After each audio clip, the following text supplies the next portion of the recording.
Good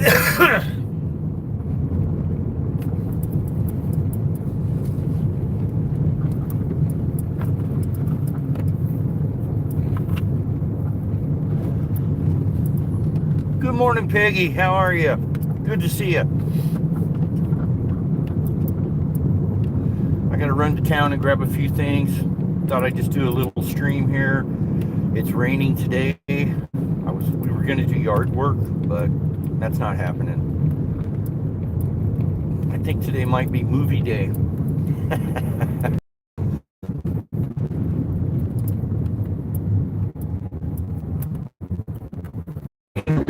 Service. Hopefully that's the end of it. I think it is.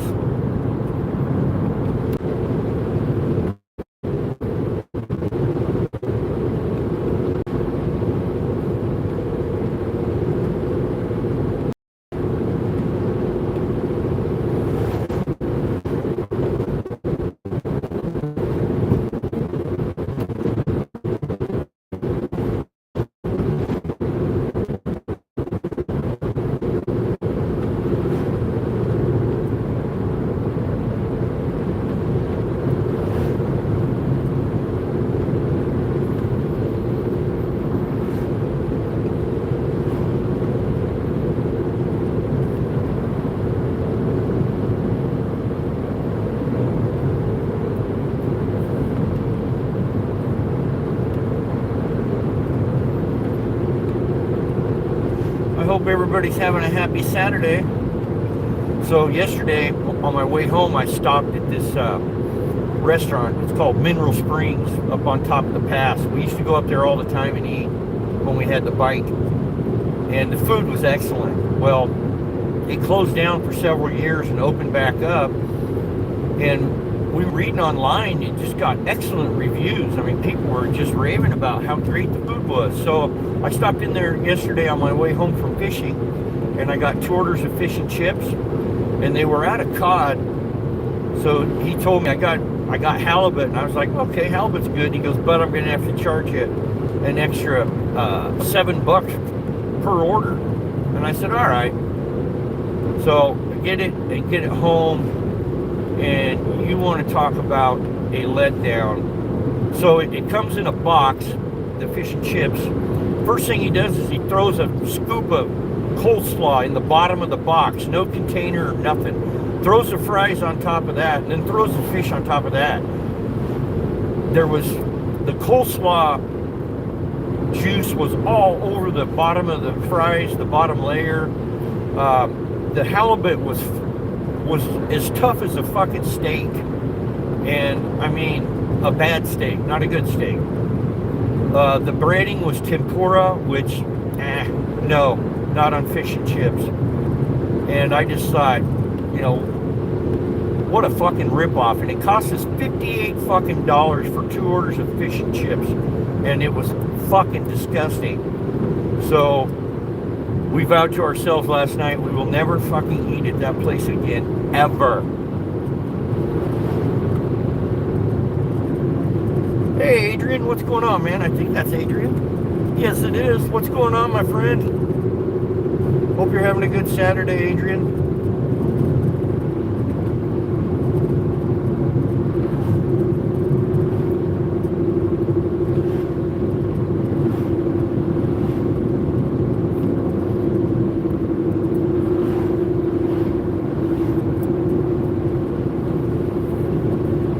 Yeah, I just had my heart set on really good fish and chips like everybody was saying, and I don't know, man, it's tough to go on reviews in the Wenatchee Valley, because I swear to God, people in Wenatchee have the fucking palates of a hobo. I mean, every place that gets excellent reviews, I think out of it's like 1 out of every 8 are actually good. The rest of them are just total shit.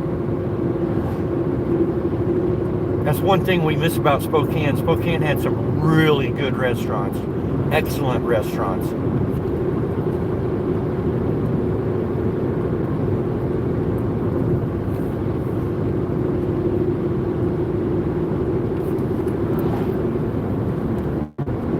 Sir Martin, what's going on, buddy? I was just telling Peggy and Adrian about that fucked up fish and chips I got yesterday. So, it comes in a box. First thing the guy does is he throws a scoop of coleslaw right in the bottom of the box. No container, nothing. And then throws the fries on that and then throws the fish on that. So the coleslaw juice, it ran all over the bottom of the box and got on the bottom layer of fries. The breading on the fish, he didn't have cod, but he had halibut, and I was like, okay, halibut's fucking good. But he charged me $7 extra per order, so an extra $14 on top. And then the breading on the halibut was fucking tempura, which no, not on fish and chips. It was very disappointing, to say the least. And the 2 orders of fish and chips were $58.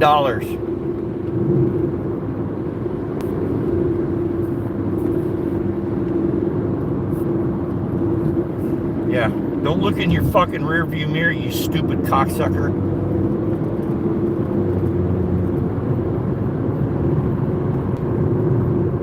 Sorry, guys.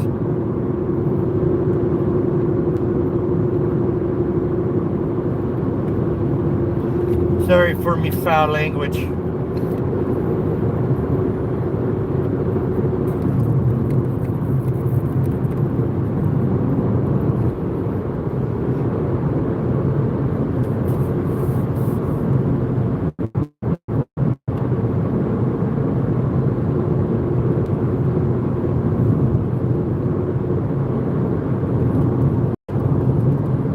Yeah, I got to run down to the grocery store here and grab a few things, grab some folks. Got to go by the pot shop, get some weed.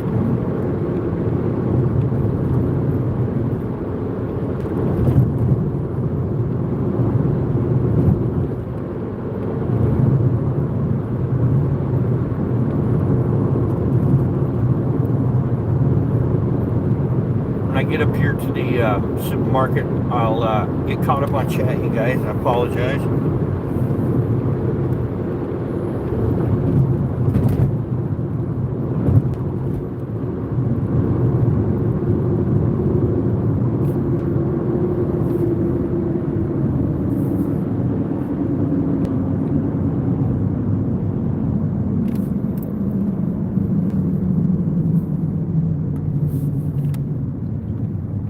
Hey Cindy, what's going on? We're just doing I just thought I'd do a little quick stream here. I got to run down to the grocery store here.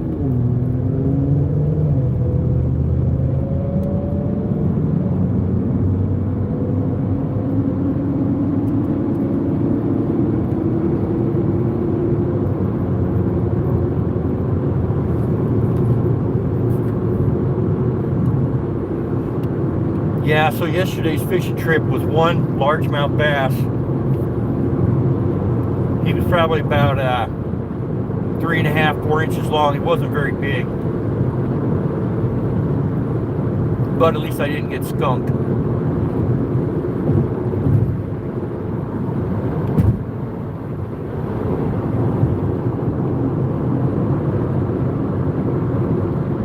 Fuck you, guy. That's the guy that didn't use his rear view mirror and almost clipped my front fender. Drives by and flips me off. You fucking pencil neck prick. Oh, now he's gonna do this shit. Yeah, you better go, asswipe.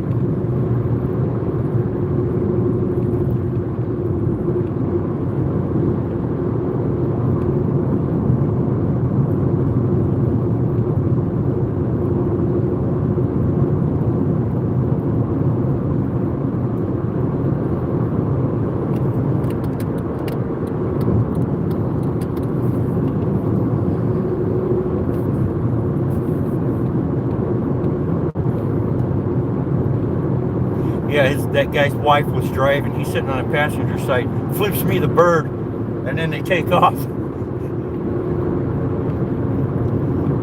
Boy, that was intimidating.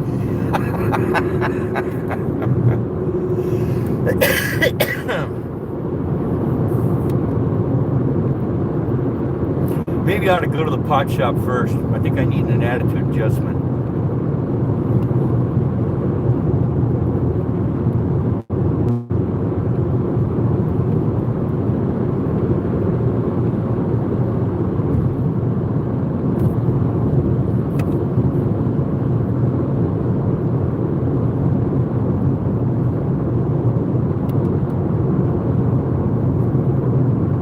I think I'll drive up here and flip his wife off. Nah, I'm not going to do that.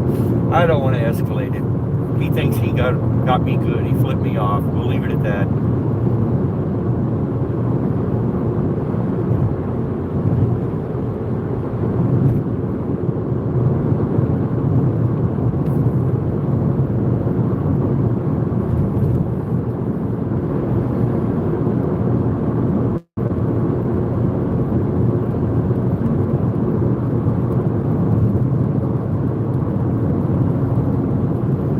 Yeah, we were going to do yard work today, but it's raining, so that's out. I was telling Peggy earlier that looks like today might be a movie day.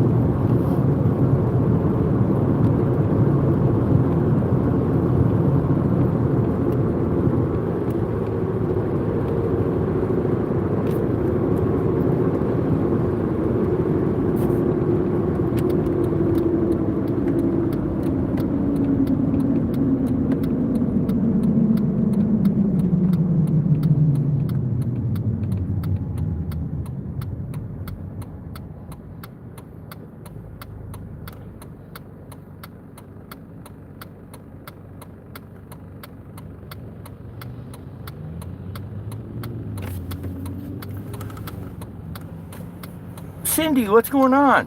Hey, Raltz. Yeah, I saw the Artemis splash down too.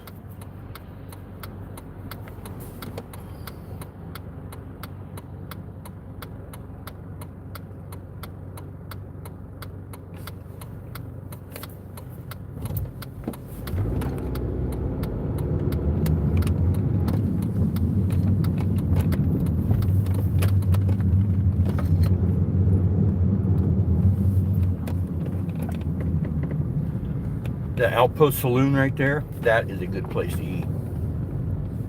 You order a cheeseburger there and it's all you can do to eat that sucker. Their smash burgers are freaking huge. Okay, let's get caught up on chat now.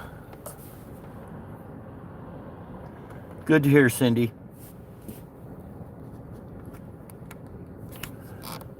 Get caught up on chat here.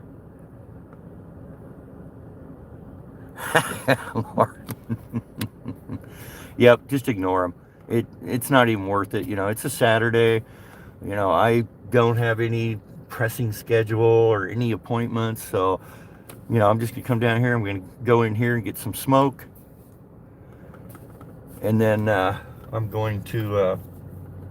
I got to go grab a couple packs of cigarettes, and then the wife needs some vodka.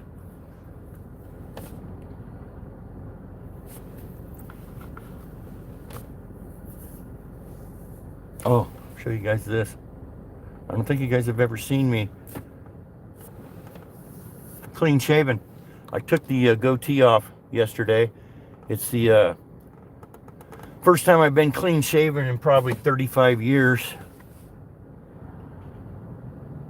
Grab some for you too, Cindy. You got it, girl.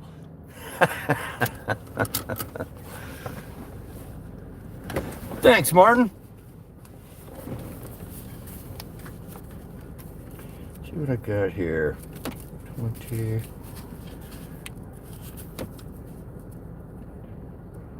Okay. All right, guys, I'll be right back. We're going to run in here and do this.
Okay.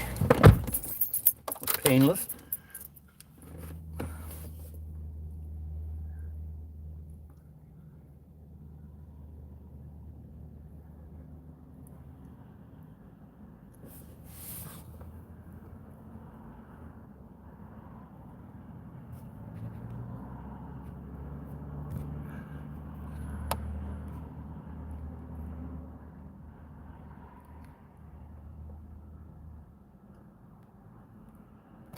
Yeah, I did. I watched all those. I watched, when I was a kid, you had the Twilight Zone, you had the Outer Limits, you had Night Gallery, which was pretty freaking cool too. That was Rod Serling also. Then you had Creature Feature. And then after all that was over at 1 a.m. in the morning, Don Kirshner's rock concert came on, which was pretty awesome, man. That was back in the 60s and 70s.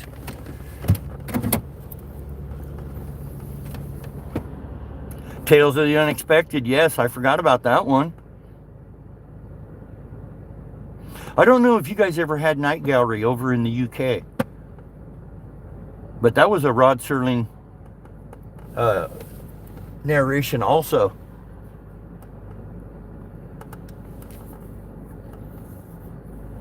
Twilight Zone was better.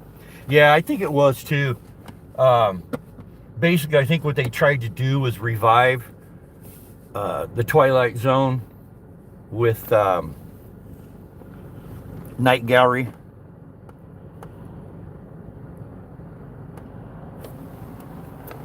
All right, let's move.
Shut up and chat again.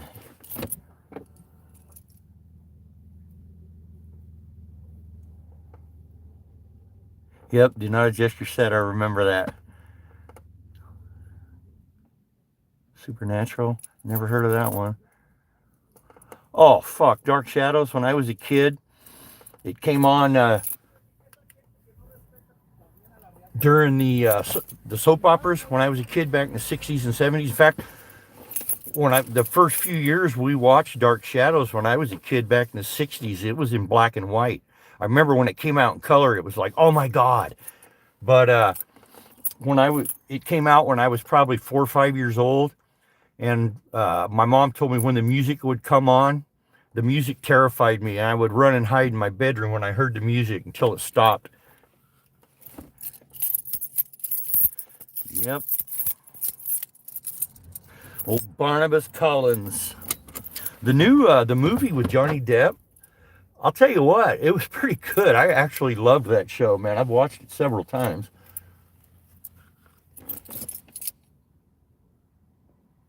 Oh, my mom and her friends and a couple of my cousins and my grandmother and her sisters, my aunts, they were into those soap operas. And every day they would all meet at somebody's house and all sit and watch soap operas together. And usually they were playing pinochle while they were doing it.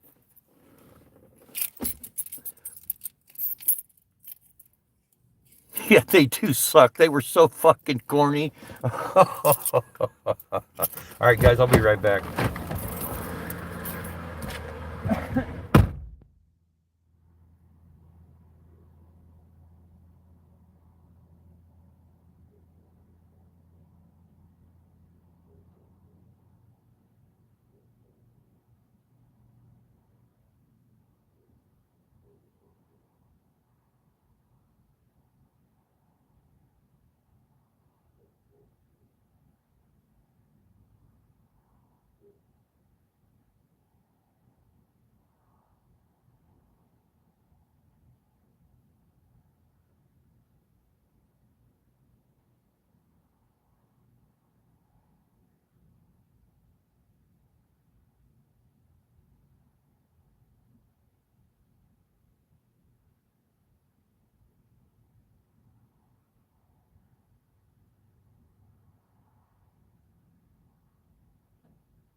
All righty.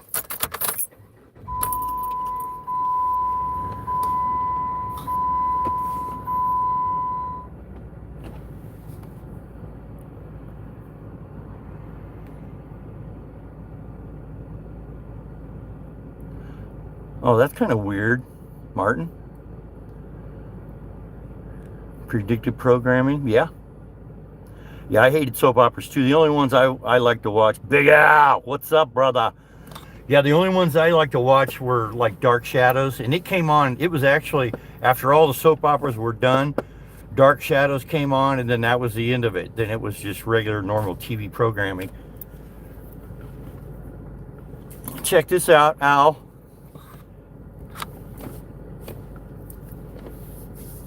Clean shaven, brother.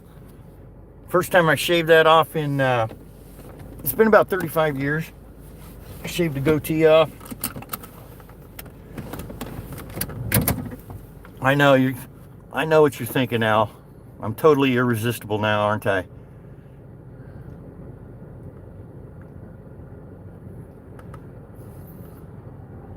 "50 years younger?" Smooth as a baby's bottom.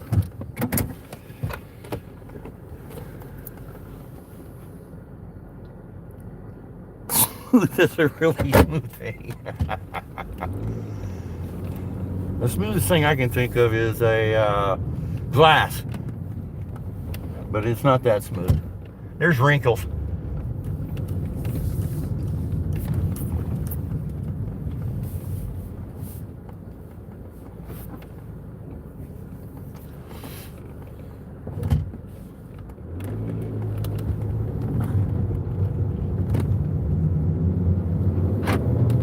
Oh, I know what else I had to do too. Is I got some mail I got to drop in the mailbox down here. if I take the mail down here to the post office and drop it off in their bin, it gets to its destination a day earlier. If I put it in my mailbox at the house and let the courier pick it up, it adds a day to it. So, and my insurance through my union is so fucked up. They send us the payment invoice, and they want payment, and it's 5 days before it's due. It's like any other place, usually 14, 21 days you get your invoice to pay. Not with my insurance. You got 5 days, man. So I always bring the insurance when we write a check out for my union insurance. We always bring it down. I always bring it down and drop it off here. I just don't want to take any chances. If they, I'm pretty sure it wouldn't be that big of a deal, but if it was a day late or something, but I don't want to take any chances. Better safe than sorry.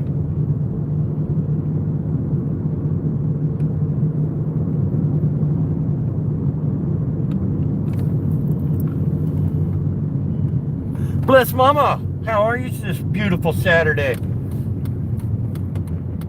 I hope you're well.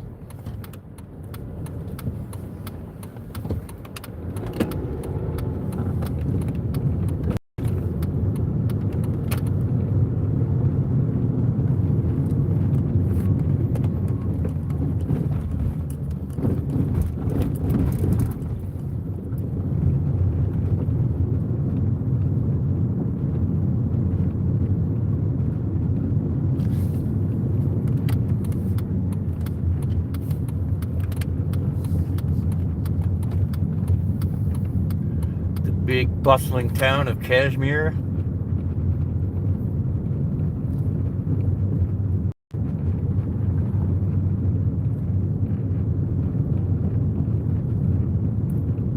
I should say village. I wonder what happened. I see the flags at half mast.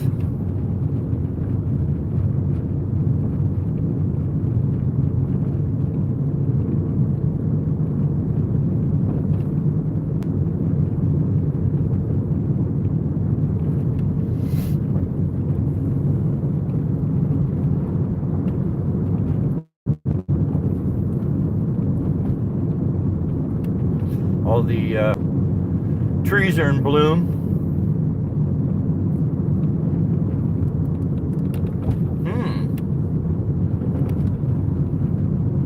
Wonder what's going on with all the no parking. Must be having some kind of a festival today or something.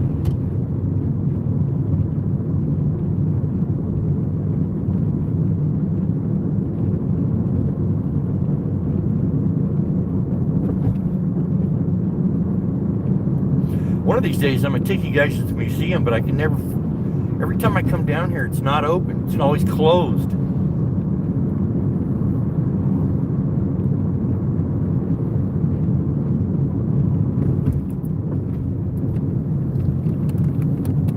Yep, closed again today. I love going to museums.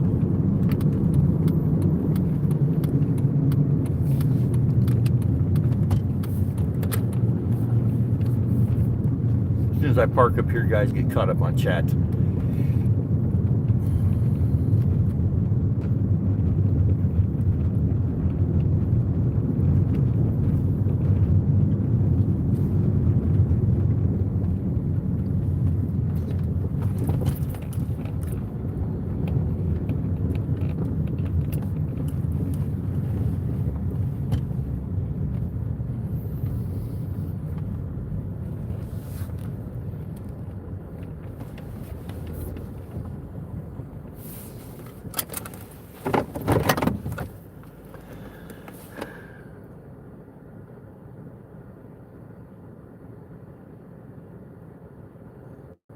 Yes.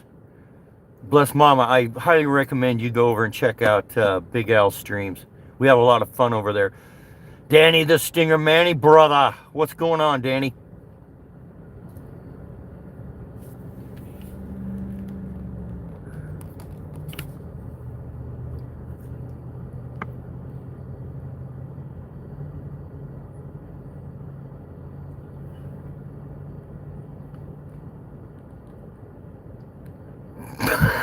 Big.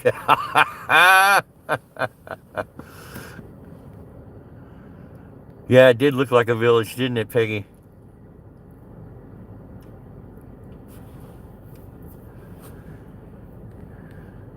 I'm doing good. I'm doing good, bless Mama. Thanks for asking.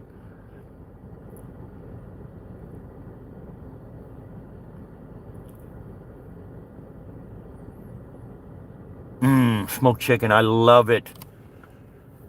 I'll tell you what. I do chicken on the barbecue. I do a whole chicken. Oh my God, man! You want to talk about juicy and just absolutely freaking delicious? Oh my God, is it good?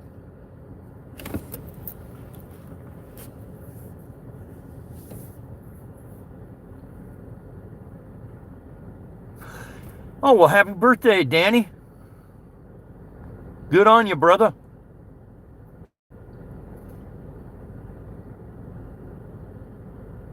Oh man, I'm so pissed off about that Martin. And you know, insult to injury, it cost $58 fucking dollars. I had to pay $7 per order extra, and it was absolute shit. And that was the toughest halibut I've ever ate in my life.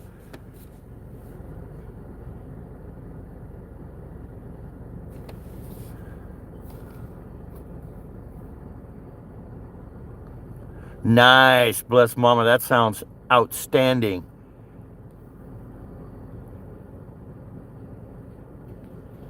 I totally missed Martin's live stream.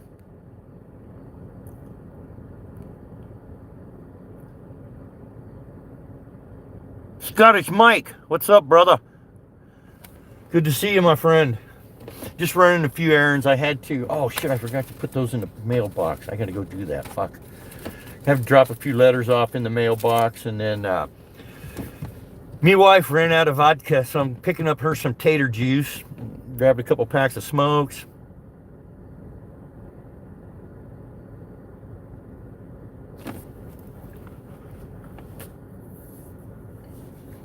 Yeah, doing really good today.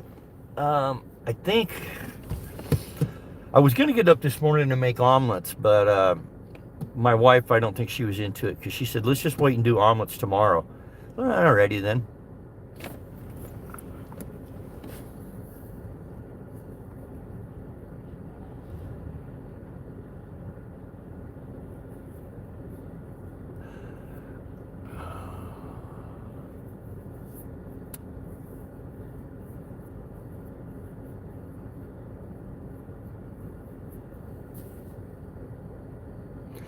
So fuel has come down a little bit. Diesel's $6.74 a gallon.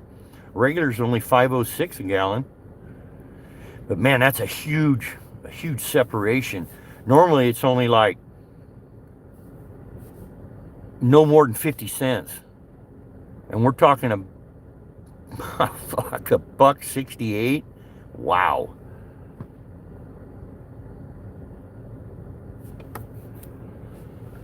All right, guys, I'm gonna run in here and get this over with.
Yeah, I do that too. Clear a lot of stuff, and every time it updates, my phone updates, it gives me a bunch of bullshit apps. So I have to go through and get rid of all of them because it just jams up your the speed of your phone big time.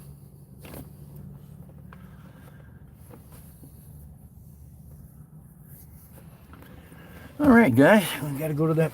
I forgot, drove right by the mail post office, and we'll correct that now.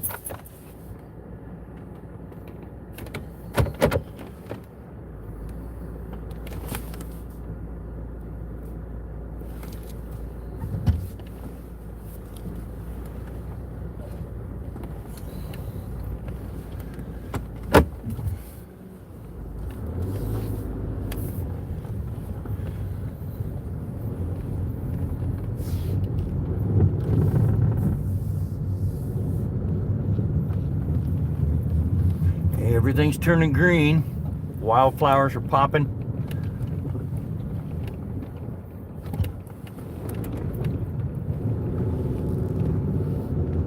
We have on these hillsides that grow over here, we have a lot of wild phlox that grows. Orange, yellow, and sometimes even blue flowers. Real pretty.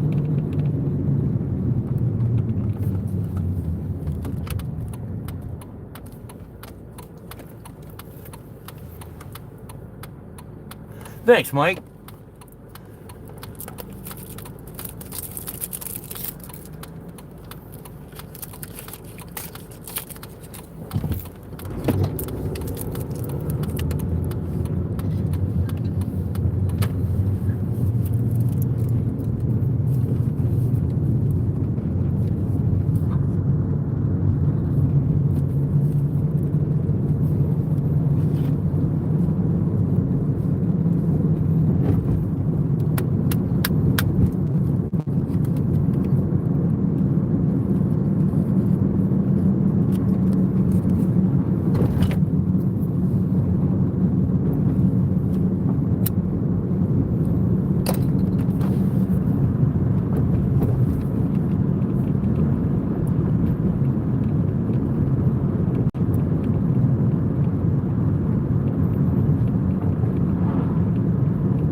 Two, three. Yeah.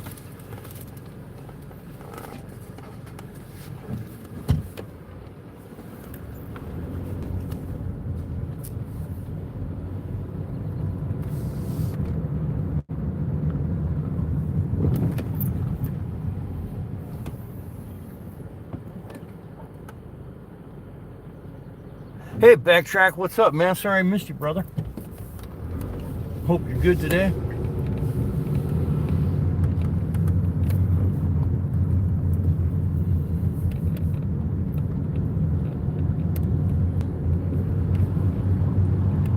Oh, the Maggies are blooming.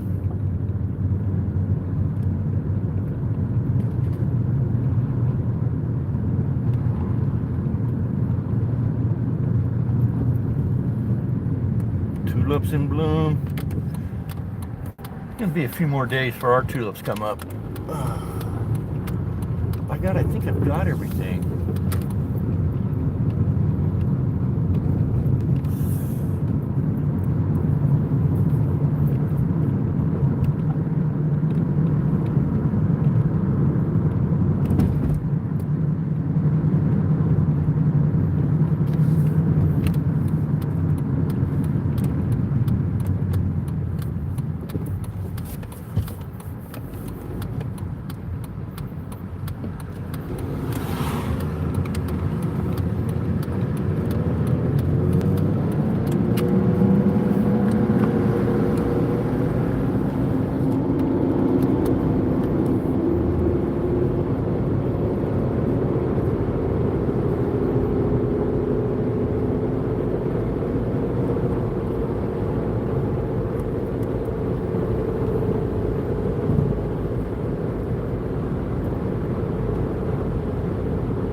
long way home.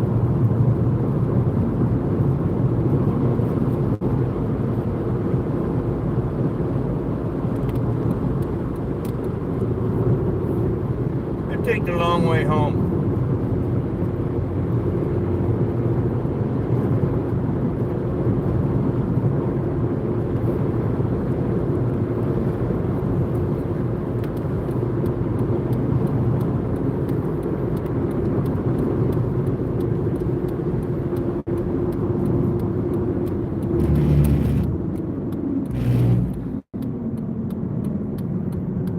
Yeah, this is a pretty drive. So you can see all the, these are all pears here. Pear trees are blooming.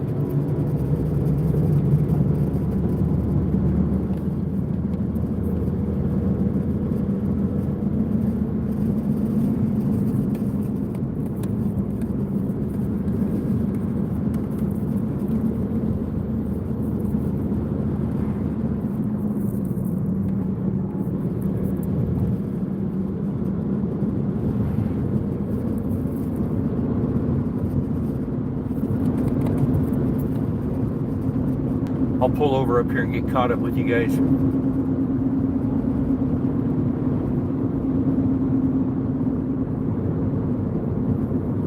Wonder if this is the gate's open. Yeah, we'll go to the park.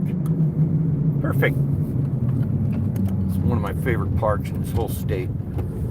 The Shaston Pinnacles.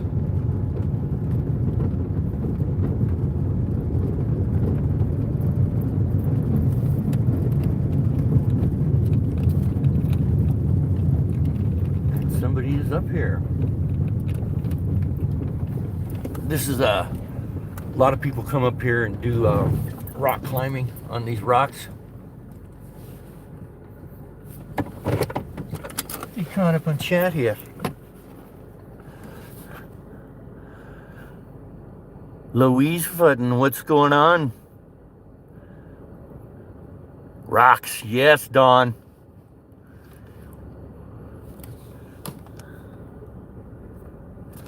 Yeah, right there's the fucking cool one.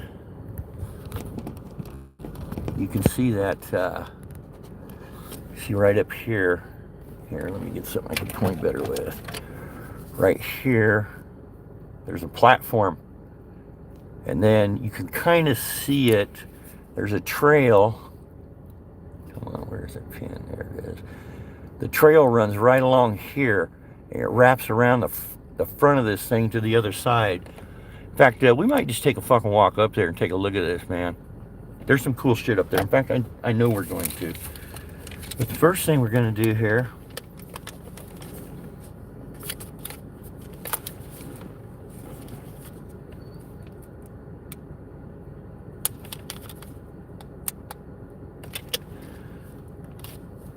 yeah, so there's all kinds of etchings. I found totems up here in these rocks. About 4:30 in the afternoon, if it's sunny, that's when everything comes alive. A lot of it's stuff you can't see it until the sun's on it. Yep, we're gonna go do a walk up here, man.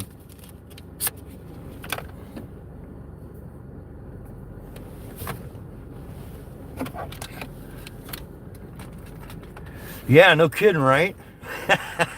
Yeah, Peggy.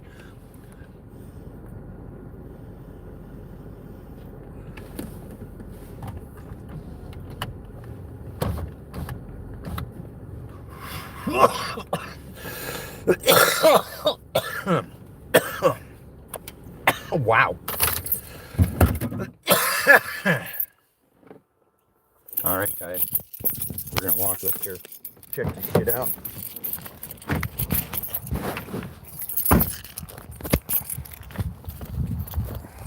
Uh-oh.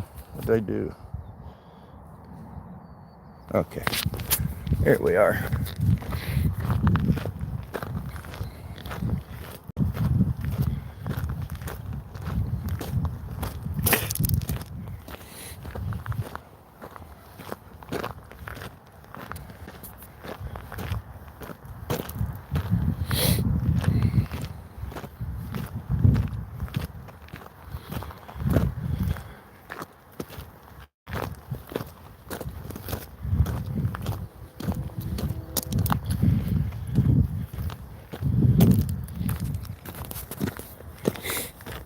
can show you guys some of these glyphs and etchings up here.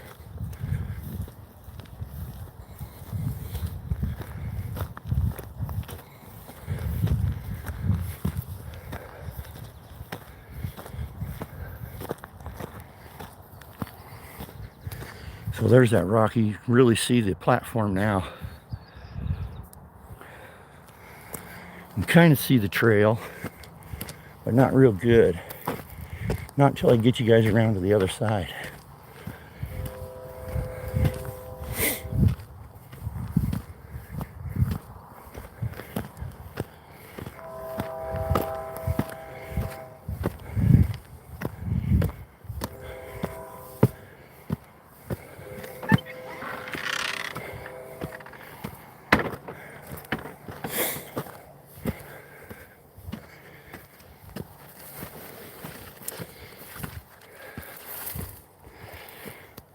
Put my glasses on.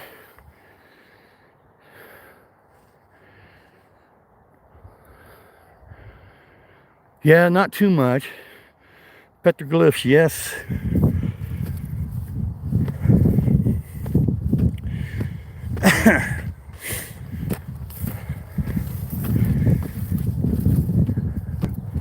See, a lot of this stuff, you can't see it until the sun is on it and you get the proper shadowing on it. And you know, a lot of people are like, well, if you can't see it all the time, well, you can see it all the time. The outlines aren't as definite. But can you imagine to a civilization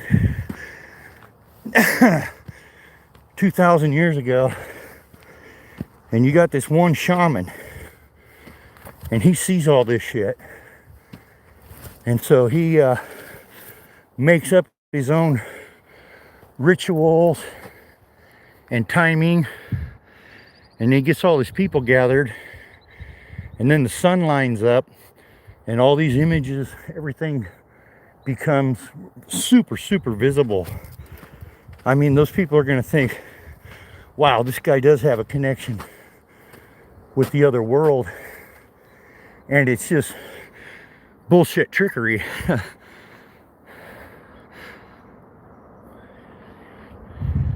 Yeah, once you see it, it's tough to unsee. Really tough.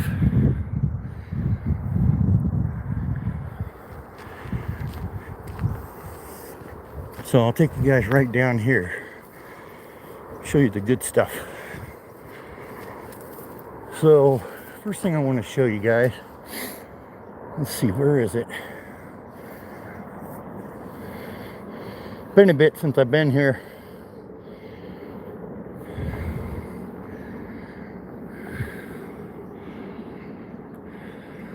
Oh, right there's one. There's a face. You see the nose, the chin, kind of a square forehead. Let's see though, where? I know there's some right here. So you can see how this rock is sitting here. I mean, it just looks like it's hanging there.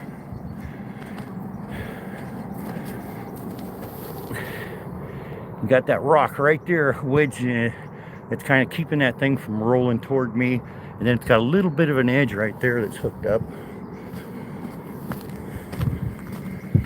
But this stone right here, they're kind of difficult to see. Well, not that one, it's not. But you can see it's those circles like you see down in the southwest. I really don't know what they mean, what they are.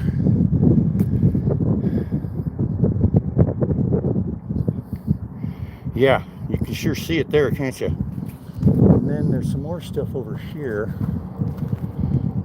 Let's see, where was it?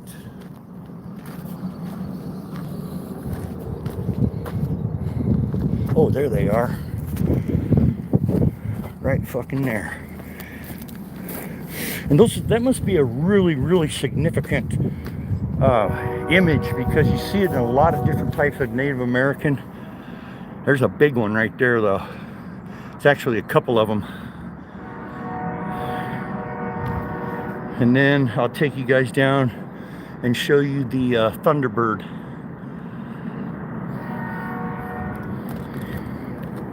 Down here.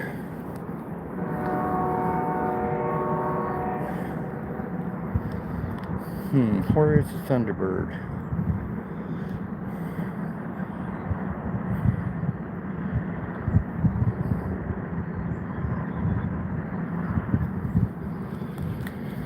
I think it's right down here around the corner.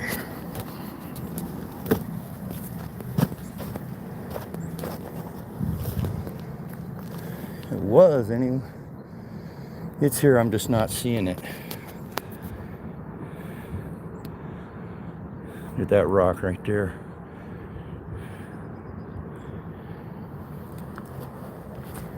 Where in the fuck is it? I know it's here somewhere. Maybe it's back around the corner. Well, since I'm here, I'll show you guys this trail. So, right here. Is this it or is it over here?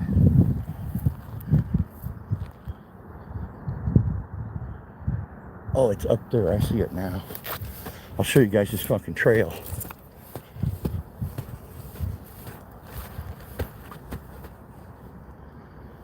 Where is it?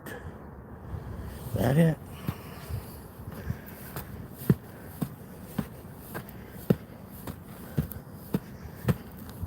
There it is. There's the trail. So, man, this is steep.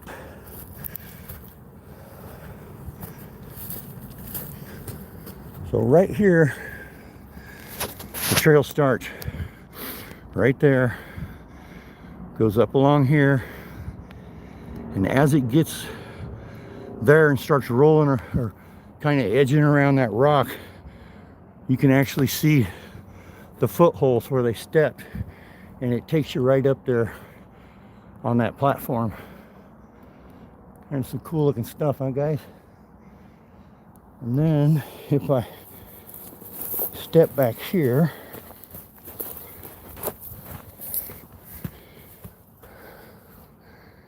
I can see, oh, there it is right there. See that big face right there looking up?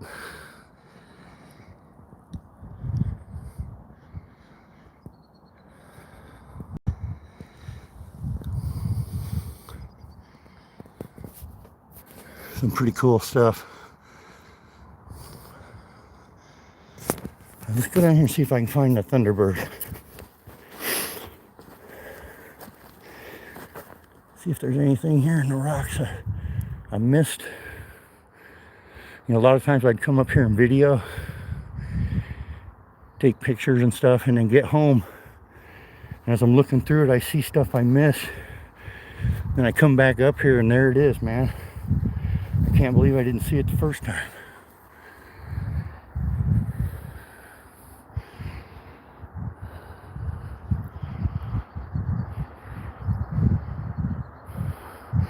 You saw a splayed out bird? Dude, there's birds all over these freaking rocks, man. And that's what this bird I'm going to show you right now is, a splayed out bird. It looks to me, it resembles the Thunderbird. If I can find it.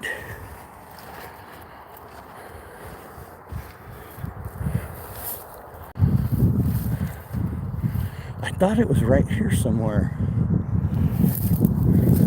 Yeah.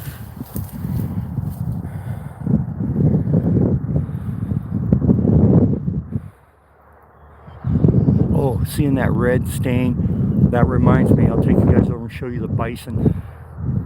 Oh, there it is, right fucking there. Right in front of me. It's kind of tough to see, but you can see it right there. So that there's the wings, the tail feathers. You can see the head that comes up, beak's kind of looking up at that angle. Like I said, on a sunny day, that thing just jumps right out and grabs you. It's kind of a I don't know how to say it, Martin. Once you start looking for it and you start seeing stuff and you start cross-referencing with other tribes, and a lot of it's the same shit in other places. Well, can you see this, Martin? Can you see that circle right there with the spirals in it? That is like one of the most common glyphs you will see in of the Native Americans.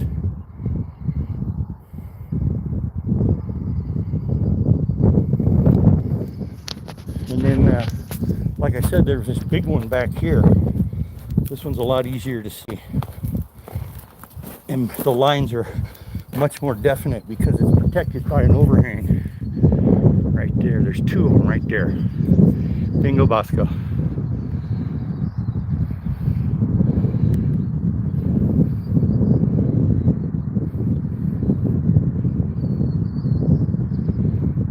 You know what? I think so, Martin. I think that's what it does. Represents the dream world. Let's go over here and look at the oh, here comes the wind. We're gonna go look at this bison. And this bison is a scene of a ritual kill.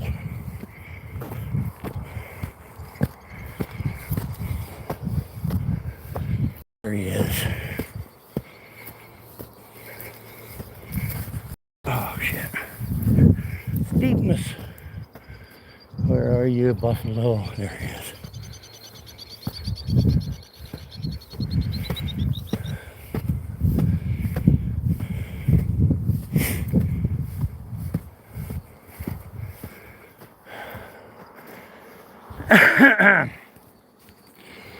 Okay.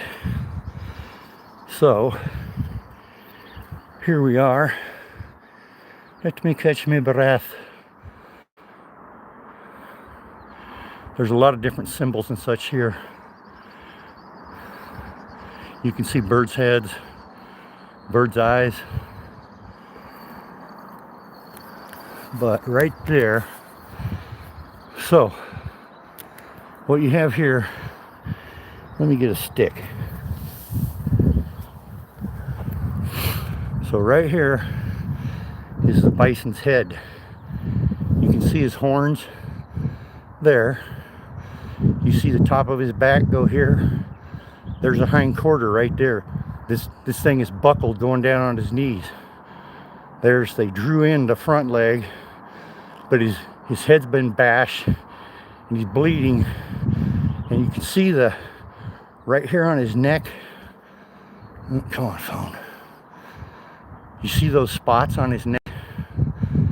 Those are actually on all kinds of animals all over the planet, especially in France in those caves. Those dots on his neck and his head represent something, either mating cycles or something. But you can see that hind quarter there. They use the curvature of the rock as part of their art, which is or targets, right? Which the cavemen in Europe, they used the contour of the rock to give their drawings dimension. How's it going? And you can see the big eye right there on the bird's head.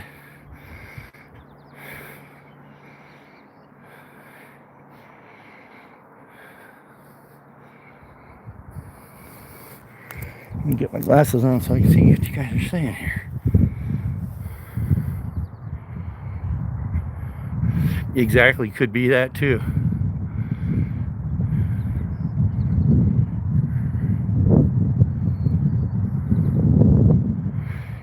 Yes, there's coyotes. The entire rock, if you stand back and look at it, that's what the Native Americans here have said, that this represents the rising salmon and coyotes catching them. If you look back here, you can kind of look at those rocks from a distance, and they do kind of look like salmon coming up out of the water, rising.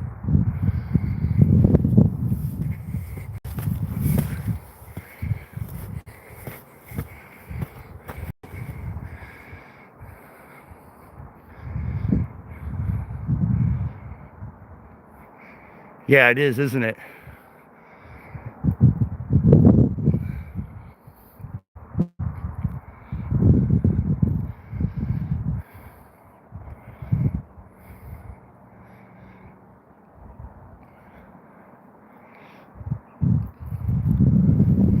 Yeah, I love this place, Shasta Pinnacles. There's so much here. You know, this all belonged to the Wenatchee tribe. They had this from their land was from where the Wenatchee River ran into the Columbia River, and all the way up to probably Stevens Pass. They wound up selling the entire Wenatchee River Valley, and for I think 2 miles on each side of the river all the way to Leavenworth, including this piece of land here, for $2 million to the Native Americans back in the 1800s. Well, there was a family in Kashmir, I can't remember their last names, but they were Native Americans, and they were born and raised here, and they took the government back to court and was trying to get some of their rights reestablished and wanted a little more compensation on this land, because I mean, it's literally tens of thousands of acres for $2 million in paper money. Well, they started getting some local wins in the local courts, and it kept going up. Then one night their cabin in Kashmir caught on fire and they both died. Weird, huh? There's a lot of those kind of tragedies with the Native Americans in this country.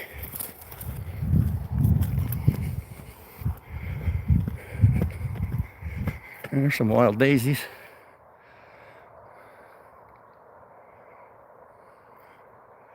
Rob, what's going on, buddy?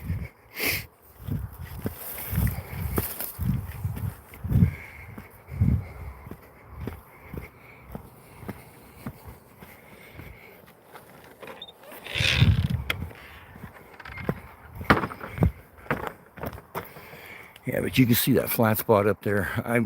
That's where that trail goes. I know for a fact that's a place of worship or ritual. There's no doubt in my mind.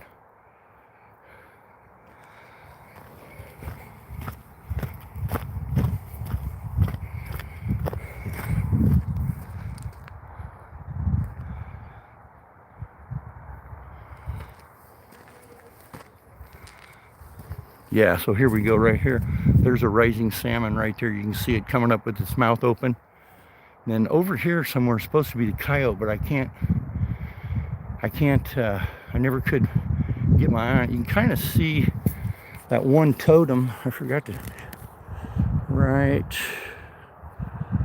kind of see it right there. He's got a battle helmet on. He's got face shield, a nose guard.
Get caught up on chat when I get down here, you guys.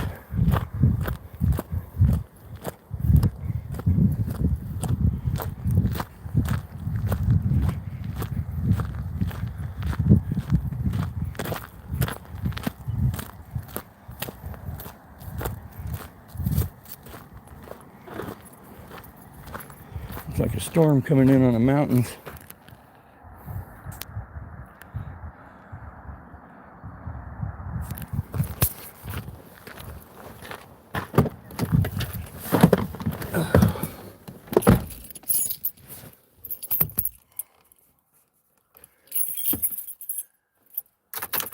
Yeah, there's a lot of mammoths. Lots and lots of mammoths. Pacific Northwest Outdoors, what's up, brother? Hey, JJ.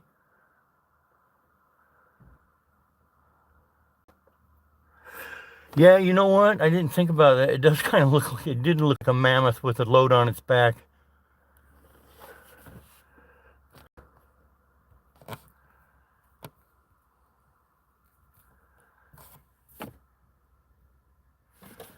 Thanks for coming in, brother.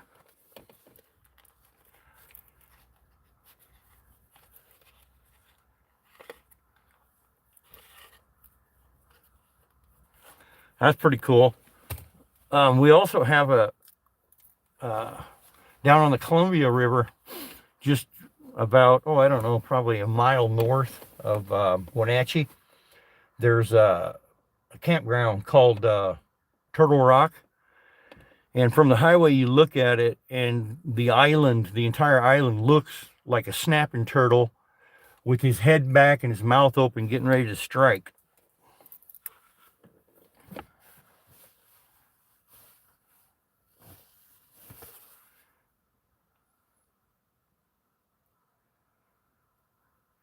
I don't come up here at night because they close the park at dark. At dusk, they lock the gates. When I come up here, though, like, I'll do it about 4:30 in the afternoon when the sun's on these rocks.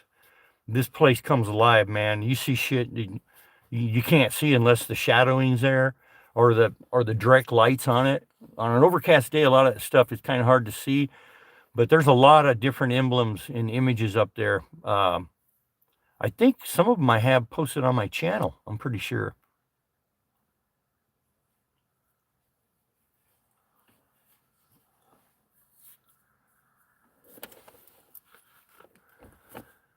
Hey, you bet, man.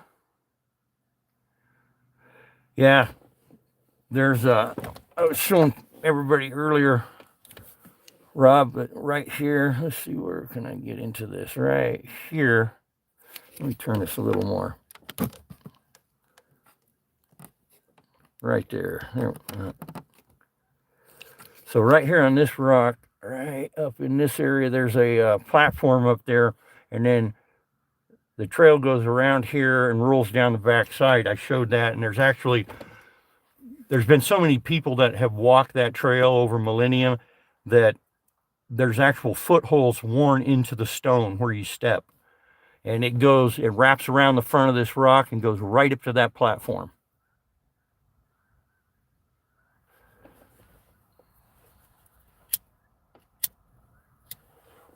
It's pretty cool, though.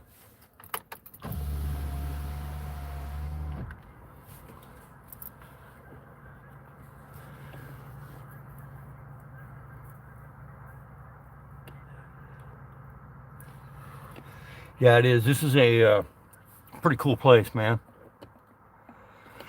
If you guys like the rocks, though, hell, I'll have to start showing my... I took a lot of the videos down and showing some of the picture stones and face stones I have, and Dawn's really helped me a lot in being able to see them and decipher them. And a lot of them have a lot of different types of meanings in them. I got one of a... in fact, I might show you guys later today. I have one of a cormorant. And he's kind of got his wings out. You know how loons and cormorants put their wings out to dry themselves? And this guy has got fish hanging out of his mouth. And I mean, this stone, and it's not something you got to really look at and study to see it. I mean, it just jumps out at you, man. When I found that stone in the creek bed, I just about came unglued, man. It is such a picture perfect depiction of a loon with a couple of fish in his mouth. You know, the biggest differences between loons and cormorants. A lot of people get them confused. A cormorant on their throat pouch is bare skin. They don't have any feathers on their throat pouch, and it's either yellow or white. Loons, it's feathered. You can't even tell it's a pouch. It just looks like their throat. Loons have a straight spear beak.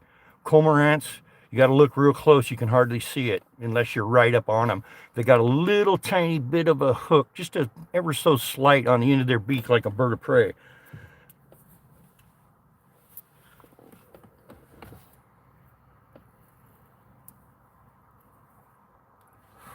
A cormorant or a loon, Google it, Faith or Dawn.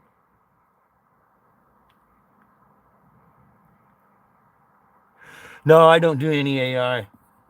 I can't. I'm really bummed out about AI because it's ruining everything. And you know, we never had a clear picture or anything of a Bigfoot, and then all of a sudden AI hits the field and boom, we got all these pictures. It's just, I don't know. I don't like AI. I think it's going to damage everything. So I don't use it.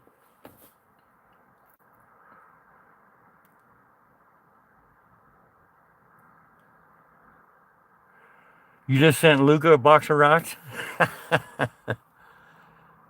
Yep, I don't think AI is a good thing. You know, and there was this, I can't remember the name of this philosopher, Roman philosopher, and it was in the Roman age, and he was going somewhere. I can't remember where he was going, but anyway, he noticed everybody had these they used to put them out daily. They were stone tablets about the size of our cell phones, and he said that nobody was making eye contact with anybody. Nobody was talking to anybody. They were just looking at those tablets and reading the day's news. And he thought that this is going to be the end of society. Isn't that wild? And funny that they call the laptops, they call them tablets now.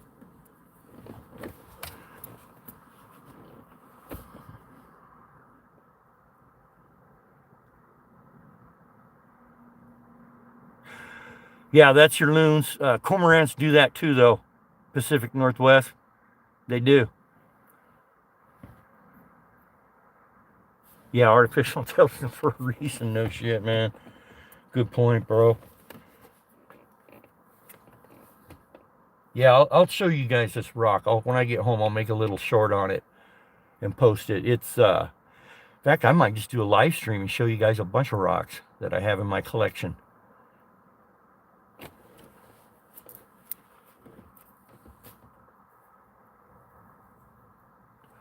Yeah, the cormorants and loons are very closely related.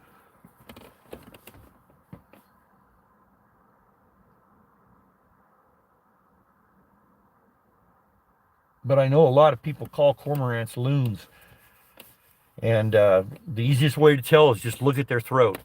If their throat is yellow or white and its skin doesn't have any feathers on it, that's a cormorant. If they're totally, usually loons are black with some white spots here, a little bit of white pinstriping on them here and there, but their throat is completely feathered. That's the easiest way to tell them. I think I'm gonna. I used to have a bunch of shorts on there when my channel first started out. All I did was black powder firearms and stuff, and then I started doing other firearms, and then I started doing, got back into rock hounding and doing this kind of stuff, looking for Native American signs of Native Americans, you know, inhabited the area. Well, we know they inhabited the entire area, the whole continent, but then once I retired, man, I started getting back into fishing. And then I did some stuff before that. I did any fishing, though. I started doing some stuff on my assault rifles and stuff like that. And I got a couple strikes from YouTube, and I got threatened they were going to take my channel down. So I went ahead and I just deleted all that, my whole channel. I wish I would have went through, but it would have took me days to do it, to separate everything. And I just started over.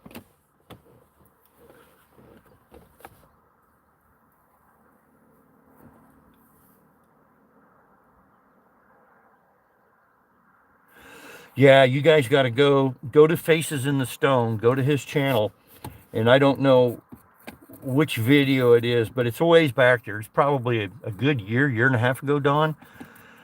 And Don found this bow, and this bow is, man, when I seen it, I just was, I mean, I was beyond words. This bow is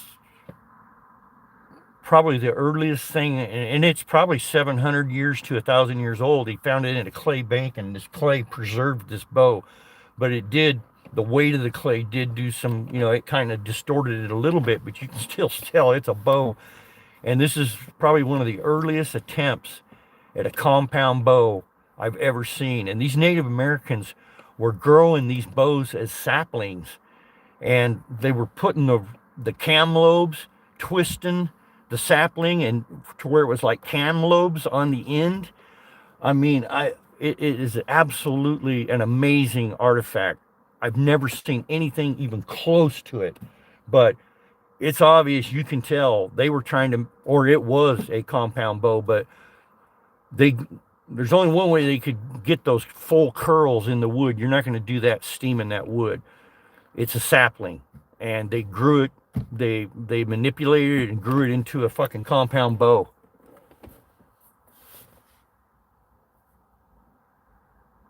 And those mounds back in North Carolina, back in the back east, those are all of them are Native American mounds. Those are burial mounds, sacred mounds.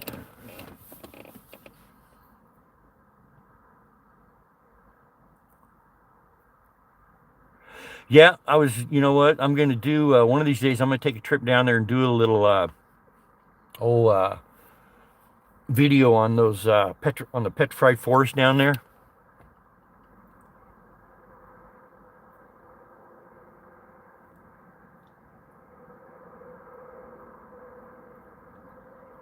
Yeah, original graffiti, isn't it? Yeah, that bow is something else, man. I've never seen anything even close to it, but it's so obvious what they were trying to do, making a compound bow. And the way they curled those lobes, there's a channel cut on the outside of that lobe where the string goes and wraps around. So when you draw this bow, those rolls at the end, those curls will fold back, and so it's giving you the same effect as a compound bow. Yeah, it may be 80 pounds of pull, but once you get it all the way back to your set point, it's going to reduce the tension on your hand by, I'll bet, at least 30%.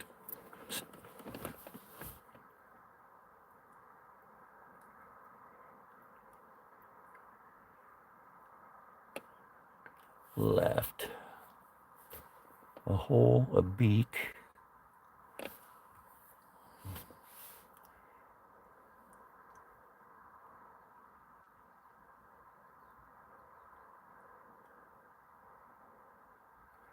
Oh, really?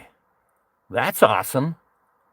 You see a coyote? Okay, because there's supposed to be a coyote here somewhere, and I have yet to see it. But that's what it says. It says there's salmon rising, and then there's a coyote in here somewhere too. That's you see, you know, the Native Americans probably seen it every day on the river when the salmon were running. Right behind me is the Wenatchee River.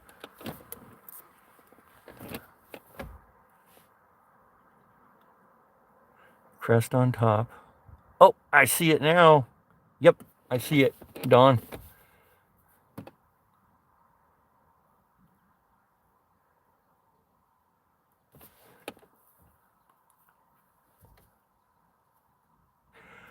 Okay, I will, Pacific Northwest. Your kid says it's a rabbit? It could be, yeah. Good to see you alive. Thanks for coming in, man.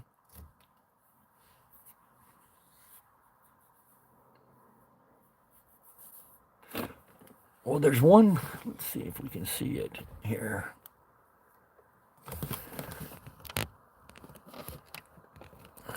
Right.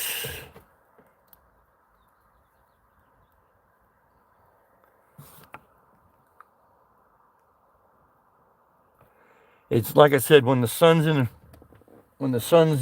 the other side of them and the sun is out, it's really, really a lot easier to see these things. But like right here,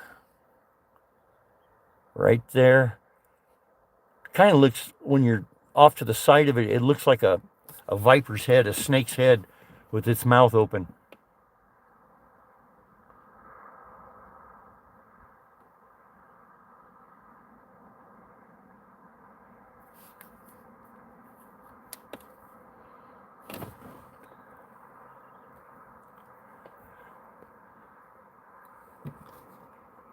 I can see that too.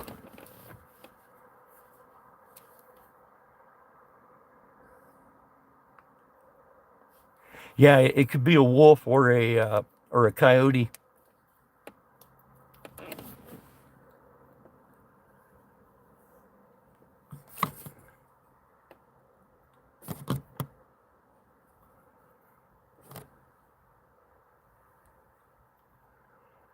Iron Man.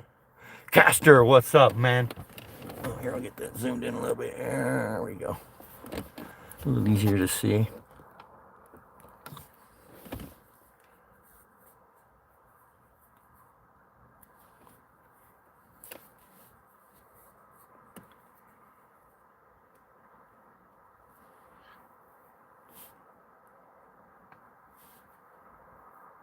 You know, you're exactly right, Alive. Natural lighting, that's what they would have seen back in the day. But unfortunately, this is a state park, and you can't build any fires here.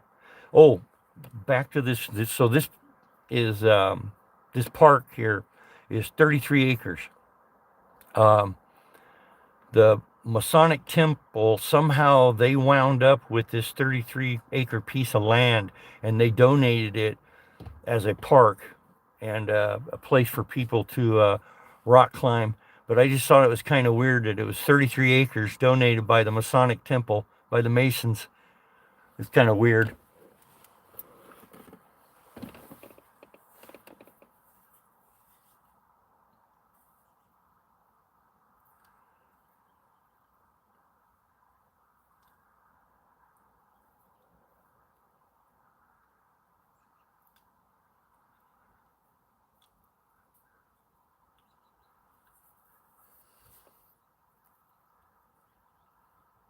Yeah, it's all solid rock. Yep, it's not sandstone. I think it's decomposed granite. But it's, like I said, it's really decomposed. You get up there on those rocks, and it just starts sloughing off.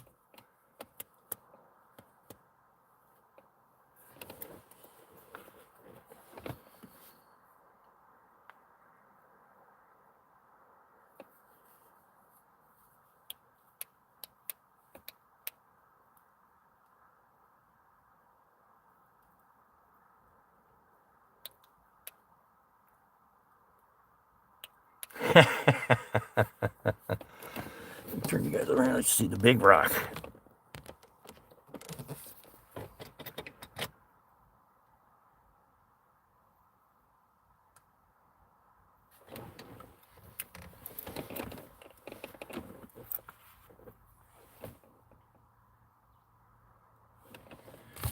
How did I do? There it is.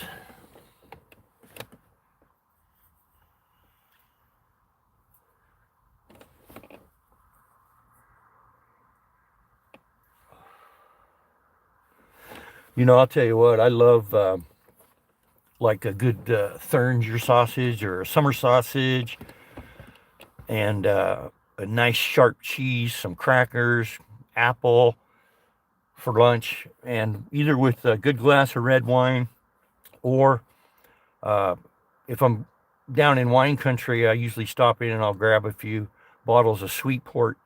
I like sweet port with my cheese and crackers and sausages.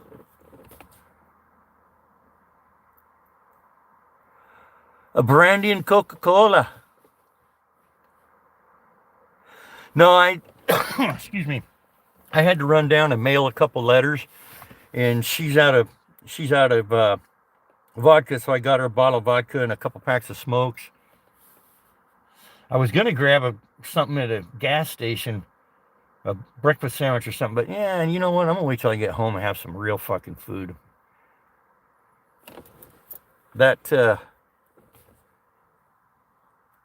Hey, what's going on, Brother Matty?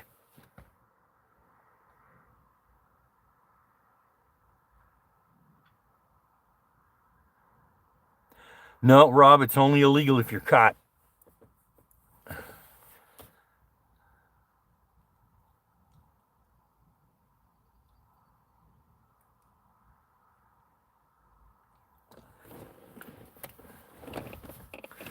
I'll show you guys this other. Let's see that one right there. To me, that looks like a kind of like a salmon rising right there on top. My finger in there. Whoop. Right there. Kind of looks like it. I mean,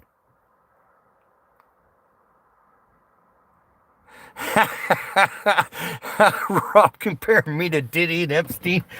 that's a fucking low blow, brother.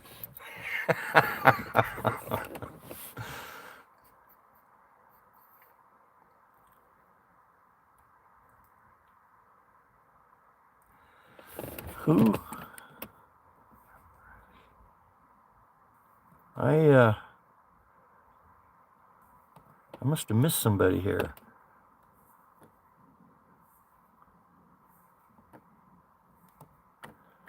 I don't see anybody.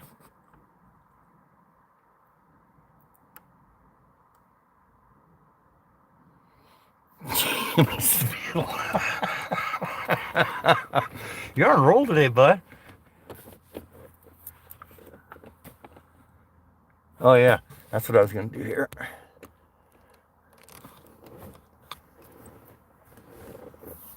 Shaved the whiskers off. I'm all clean shaved.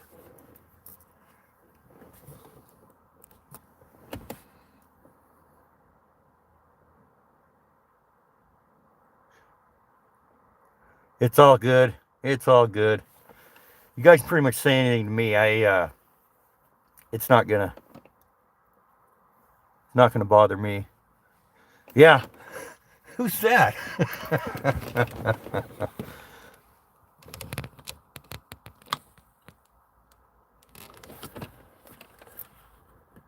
Yep. I cut her off, Maddie. First time I've cut that off in 35 years. I'll probably just turn right around and grow it right back out.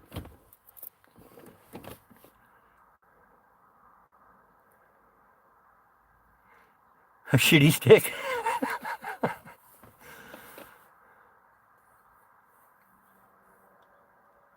Four years, thanks, man. Yeah, I should keep the ladies away. They see now they can see my ugly puss.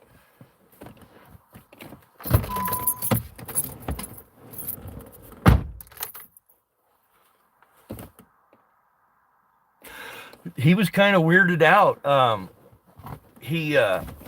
When I first came out of the bathroom after I shaved, he kind of like froze and stared at me. And then once I went in and sat down on the couch, he came over there and he just kept wanting to lick my face. And it's like, dude. And I hadn't put anything on, any aftershave or nothing like that. He just kept wanting to lick my face.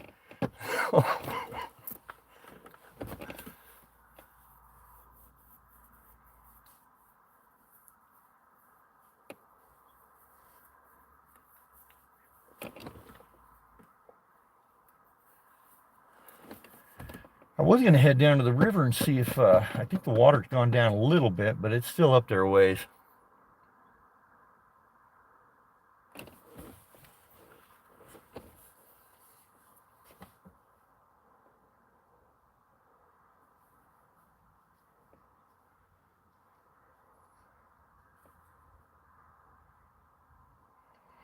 Nice.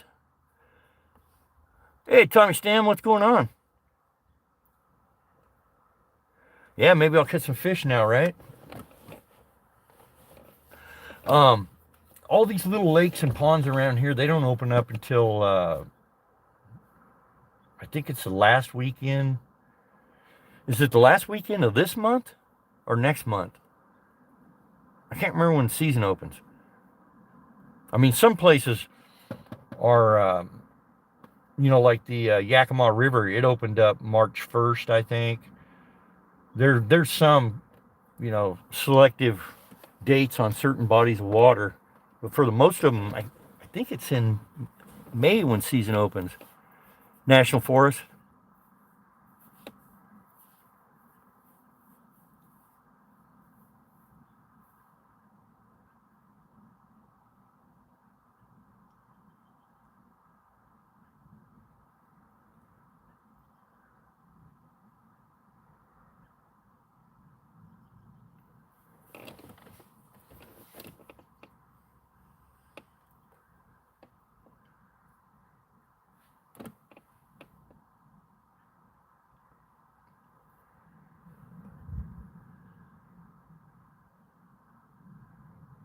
Oh, National Forest lakes are open year-round? Okay, gotcha.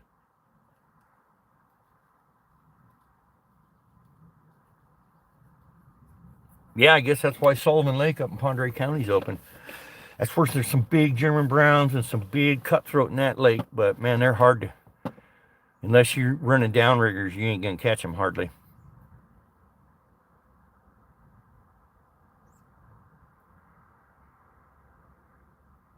Oh, nice. All right, Live, thanks for stopping in, man. I appreciate you, brother.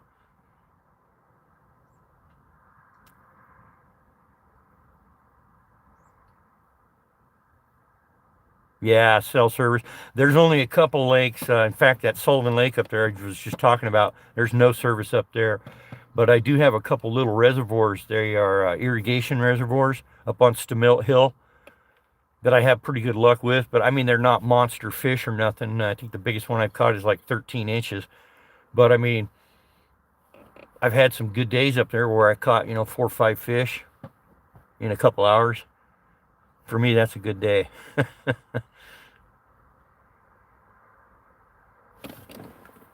Yeah, I think it's Greenwood Reservoir number 3 is the one that I really like to go to. It's not a real big reservoir. It's probably only 100 yards across, and its deepest spot is 35 feet. But I did pretty good there. I would never eat those fish though, because it's a mud bottom. Yeah, like the monster the other day.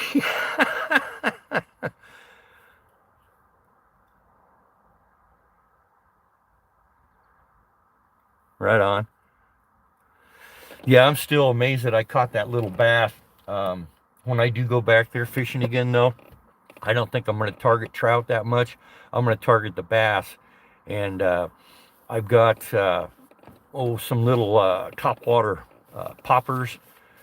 I got some real small weighted jigs, like 1/80th of an ounce, that Maddie got me from Ruben Flores. So I'll take them up there. I'm going to really target on those, on the bass.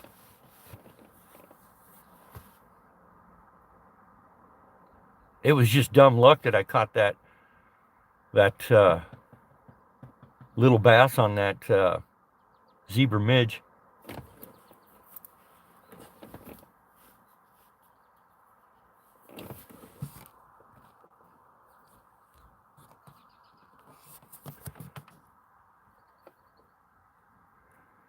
Yeah, we don't do religion here.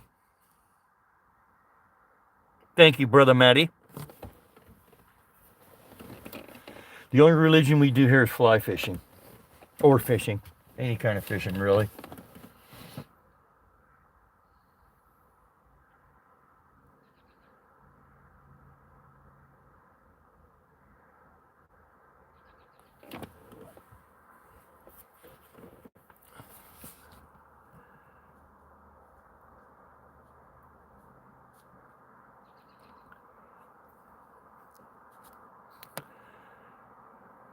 Thank you, Louise.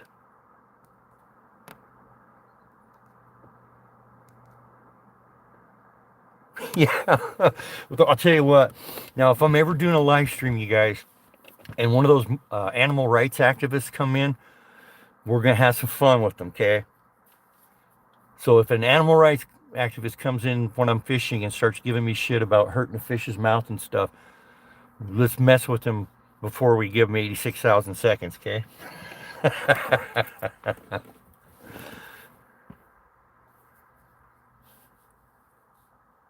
Okay, you too, Cindy. Thanks for coming in. I appreciate you.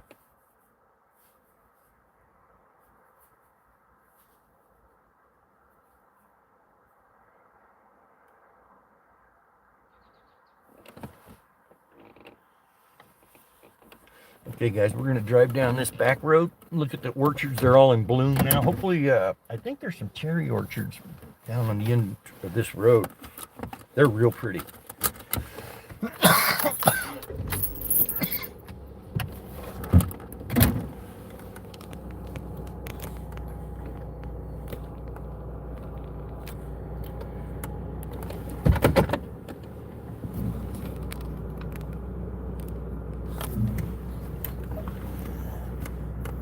Hey, Paul, what's going on? Best way to release them is in hot oil. I love that. Oh, that's good shit right there, man.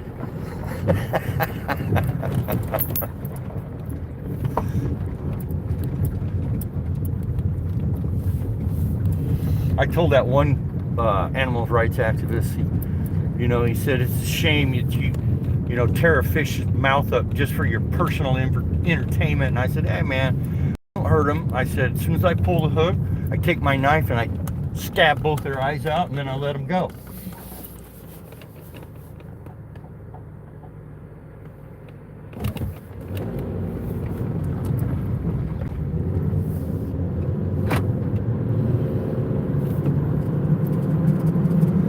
Yeah, I like this drive here.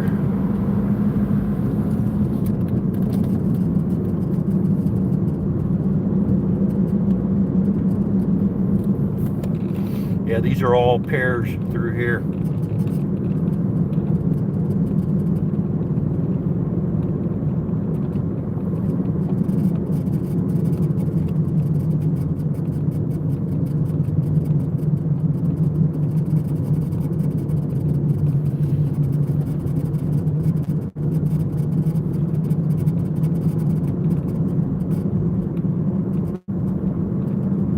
There's a couple little cherry trees. Yeah, I like the cherry blooms because they're from pink to purple.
If I get down to the end of this road, there's a park. I'll pull over and get caught up on chatting, guys.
I recognize that avatar. Brother Gavin, how are you, my friend?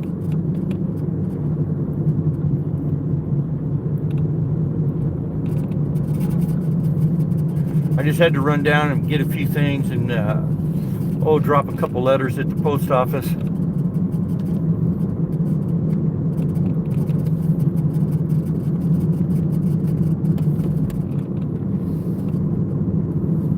I'm going to take that road one of these days. That's a public road because it has the primitive road warning sign on it.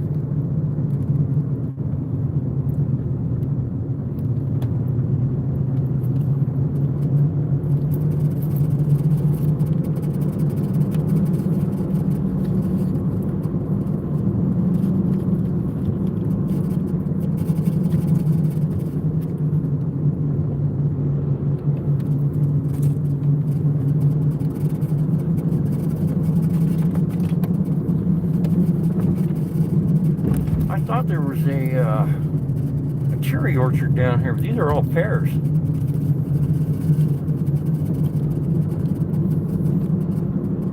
Big money in pears. A lot of guys have tore their cherry orchards out and put pears in just because cherries, man, they're so temperamental to the weather. You know, it's a fucking rain shower, just, 10-minute rain shower could devastate your crop.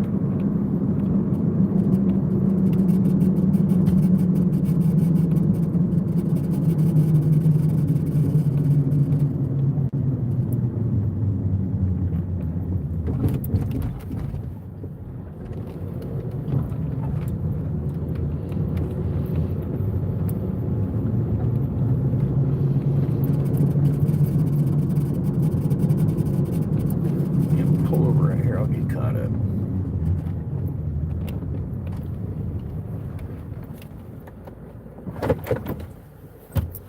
Good to see you, Gavin. Hey, Nick, what's going on? Thanks for coming in, Nick. Appreciate you.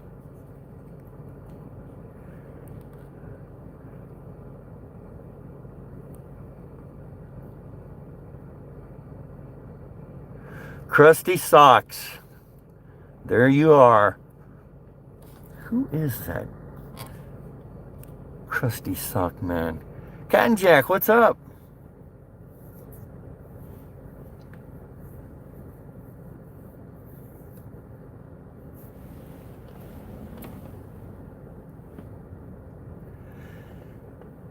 Yeah, it's actually kind of a pretty day, even though it's all overcast. It was raining up at my house.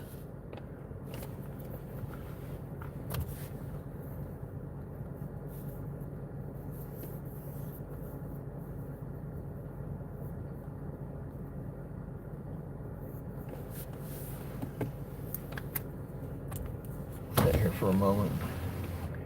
Caught up on chat.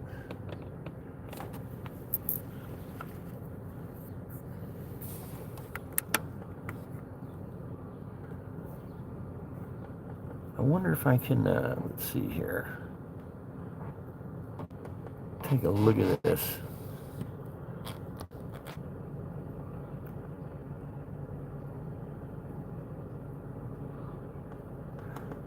Huh.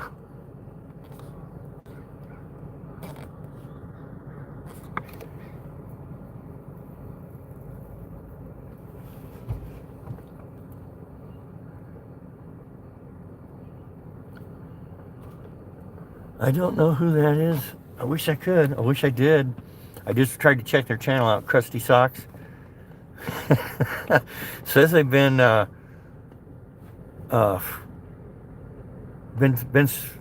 on YouTube for a year.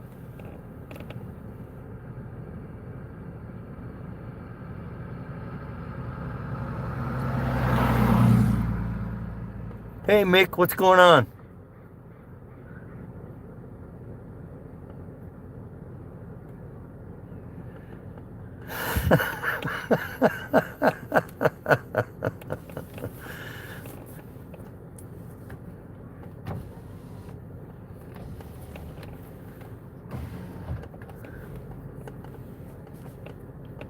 Yeah, I just had to run to town and do a few things. I'm gonna be heading back up to the house now. And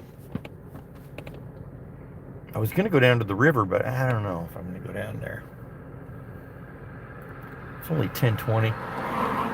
Yeah, let's go to the river. Might see some cool rocks.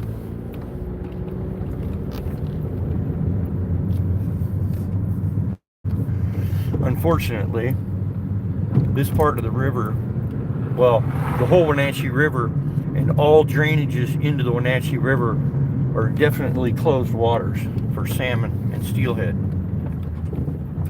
This is all spawning grounds.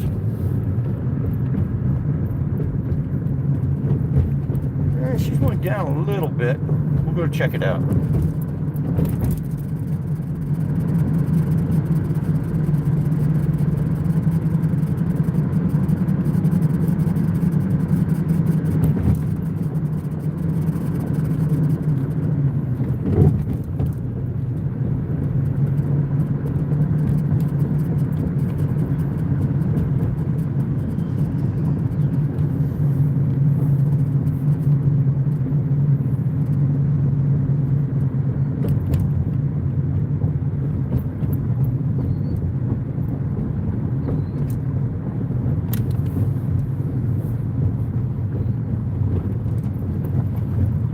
Park in the middle of the road. No one will care.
They're doing something down here.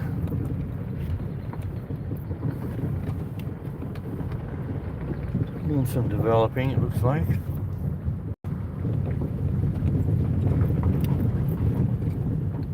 Oh, that was a marmot.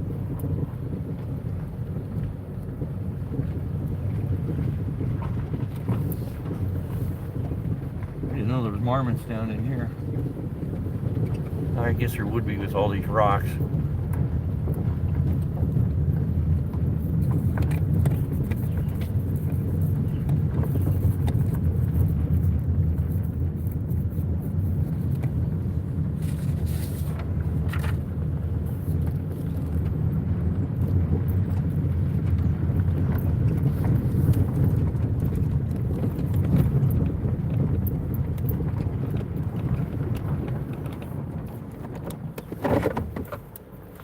Got a panchet.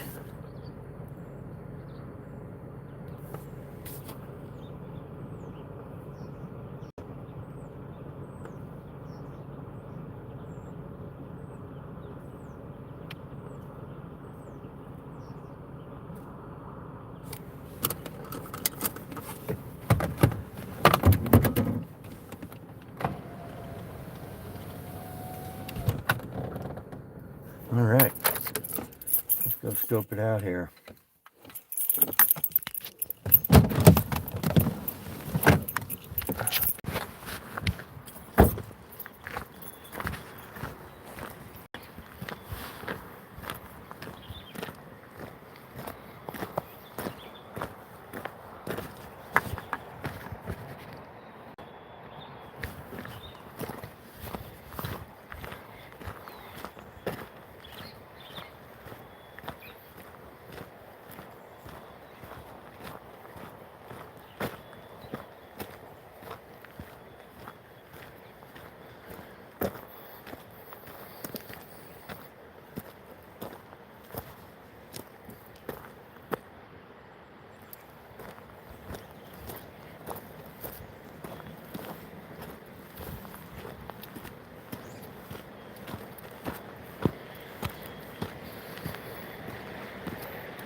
Yeah, she went down a little bit.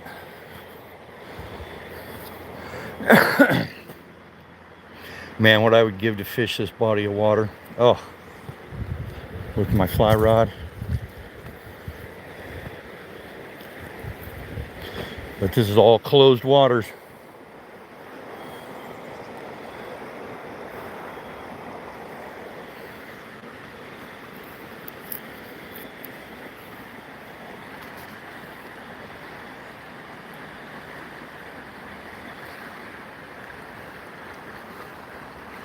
That right there, what you're seeing, that's the irrigation flume. What's funny is they bring that water all the way from the Columbia River, pump it, and the reason they do that is because they don't want to be pulling any water out of this river, because they don't want to take any chances on disturbing the fish. This is where I came down here, right there. I came down here one time and there's a guy down there fishing with worms. And this river, you know, once in a while they'll open it up for just a couple days out of the year. And it's fly fishing only, barbless hooks, you know, it's selective rules. And this guy's down here bait fishing. And man, the first thing I did was, as soon as I got to my car, I called the poaching hotline, turned that sucker in. Okay, so there's I think that's a loon out there.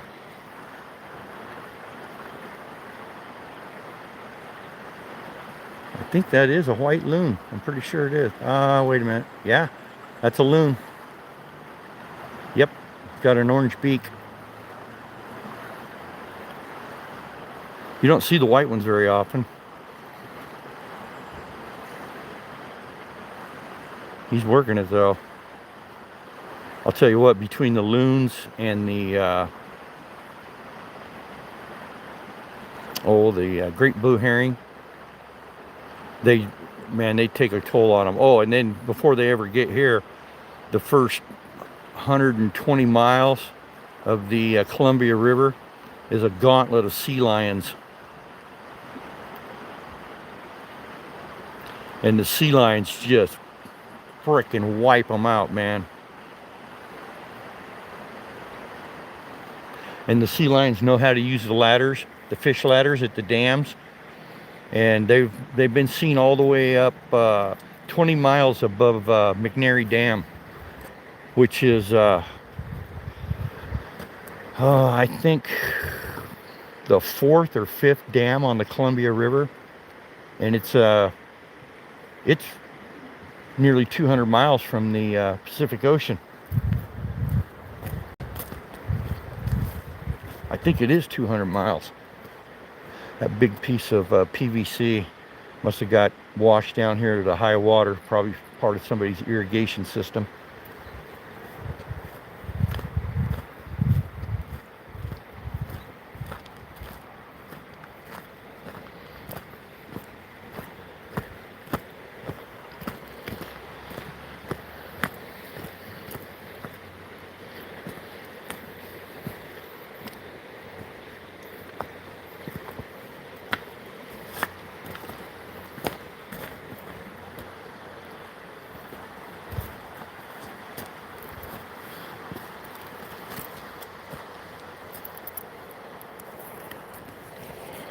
What we got here?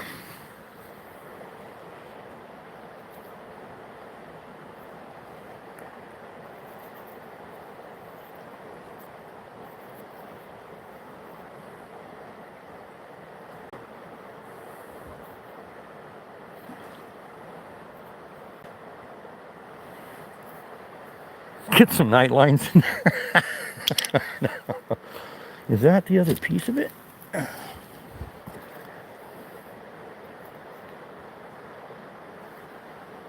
Nah, it's a different rock. This is a good place though to look for like, oh, I found a bunch of stone axe heads down here. And I found some, some little hooked shaving for working arrow shafts. I found several of those down here. They're kind of a little, kind of like a little hand planer type deal. I haven't found any points, but I think I pulled 6 axe heads out of this area. In fact, it was right over there on the other side of that tree. They were all within about 4 feet of each other.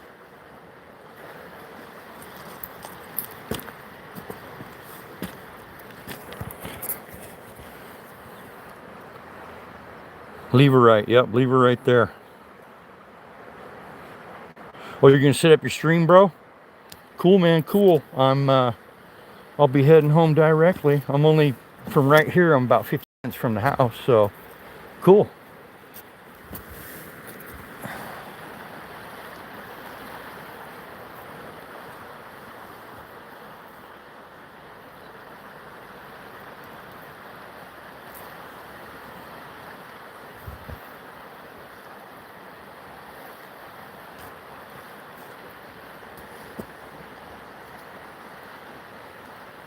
Well, I had an entire collection of points. My youngest daughter, man, she just got into rock hounding big time, man. And we used to go down to the Columbia all the time and get points. And I think I had around 40 something points. One of them was a nice big obsidian one. I found it when I was a kid down in Northern California. And it was about a 2.5 inch point. And I had some made out of basalt. You know, she found one that was basalt and she put it in the collection. I bought a box and everything. Well, when me and her mother split up, I think she was about 10 years old. And, you know, it was devastating, but I told her, here, I'm going to give you you keep the arrowhead collection, keep building on it, kiddo.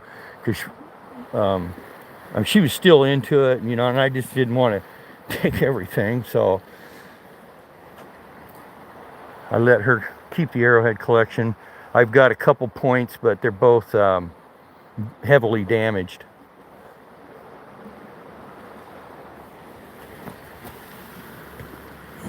This is interesting.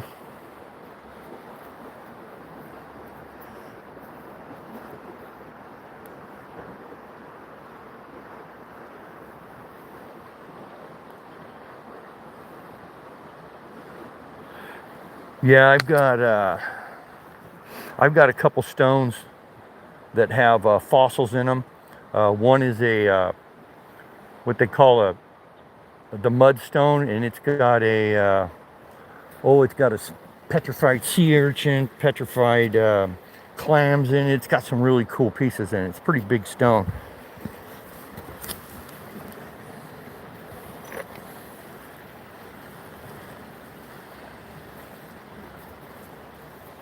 A lot of times you pick these, if something looks kind of irregular, you pick it up and start turning around and holding it.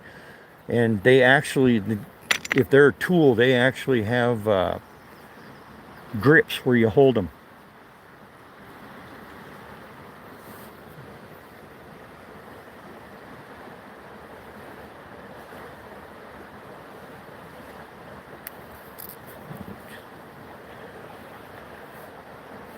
Hey, J-Mac, what's up, man?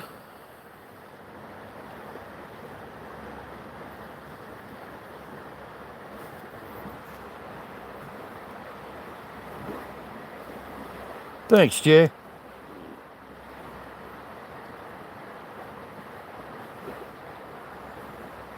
Oh, really? Everything's flooded there? I noticed the other day, yesterday when I went fishing, the Yakima River is still just really swollen. This right here has actually went down quite a bit. I mean, the water was all the way up to these rocks back here, so it's went down quite a bit. But it'll go down a lot more. It's still high, but like I said, it'll go down a lot more. Yeah, this is the public swimming hole. This is where everybody comes in the summer and hangs out. This beach will be about, oh, probably 25 more feet of beach. So it's a pretty good sized beach.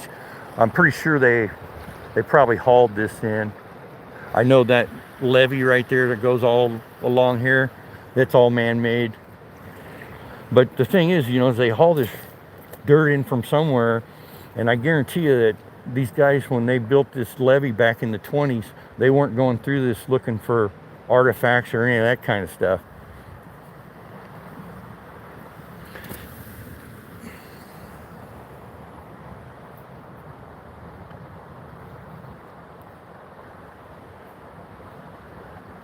Rock's got a lot of iron in it.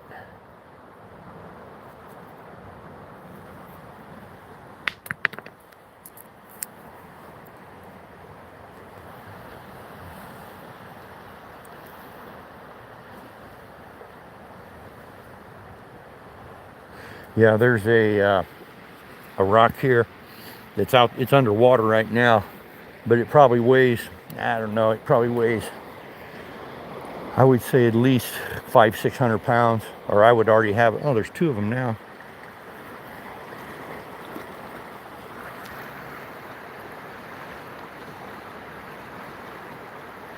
But it's basalt, and it's been, you know, the water's just literally polished it, and it's kind of got a greenish blue glitter to it. I mean, it's a beautiful stone, but it looks exactly like a duck with its head under its wing, and it has a huge bowl in it.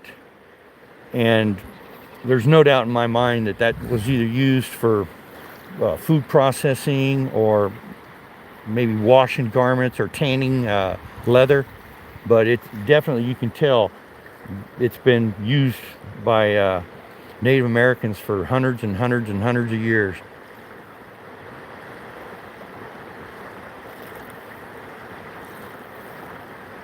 Columbia Basin agates, yeah. Up on top of, well, it's not on top of Blewett. It's on the other side, just past Mineral Springs. It's called Blue Creek. And you go up Blue Creek, and it'll take you up on Red Top Mountain, Red Top Lookout. And there's an agate field there. The whole backside of that mountain is just agates.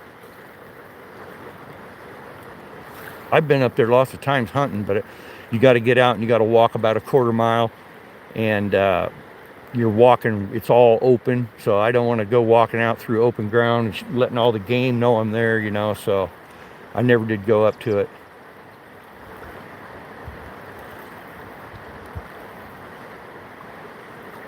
Yeah, these guys are fishing big time.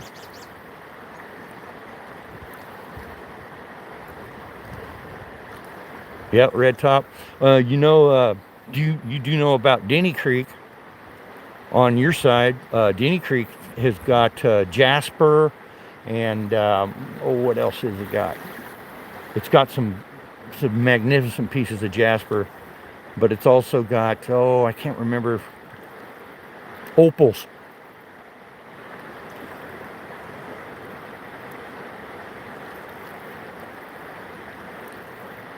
Yeah, you got to climb on top and dig. Yep.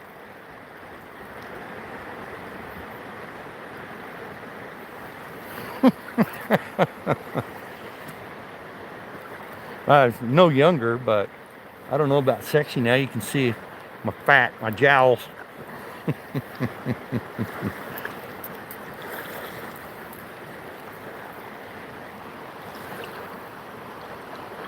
Okay, I will. I'll do that, Pacific Northwest. But there's a lot of stuff down here on this river, and see that flat spot over there? where there's a little orchard right there, that's natural. That's not man-made. Well, if you look right over here, see all that rock right there that looks way out of place? Yeah, well, about 20 years ago, somebody found a bunch of artifacts there, Native American artifacts. And what the Washington State does is they make a deal with the tribe. They give them a big pile of money, and then the state comes in and fills it with about 5-6 foot of rock. That way nobody can dig there. And if you get caught digging there, you're going to be in a shitload of trouble, because most likely that's burial ground. If they, somebody finds an arrowhead or a spear point, something like that, some tools, that's no big deal. But when they find human remains, that's when they bring the rock in and fill it, cover it.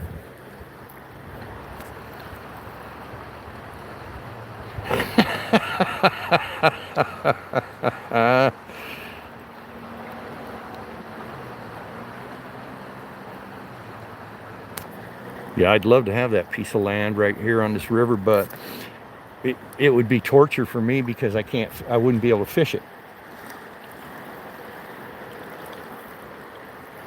What the hell is this that washed up? Well, somebody's been doing some prospecting, it looks like.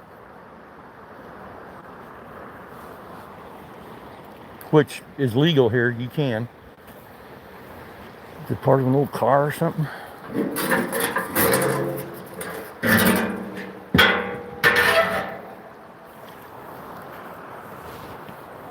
Man, a bunch of shit washed up. They'll come down and clean this up though once the water goes all the way down.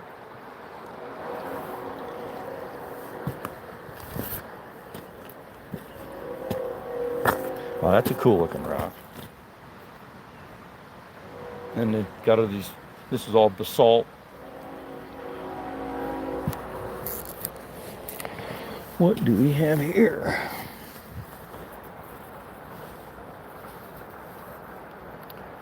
Thought I might see some fossil action, but nope.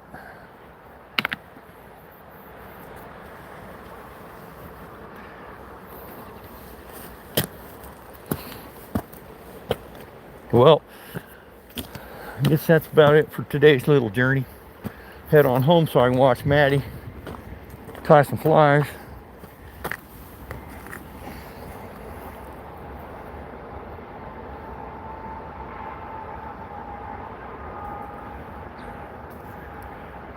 This rock, I am going to take this home and I'm going to split it. There could possibly be fossil in there.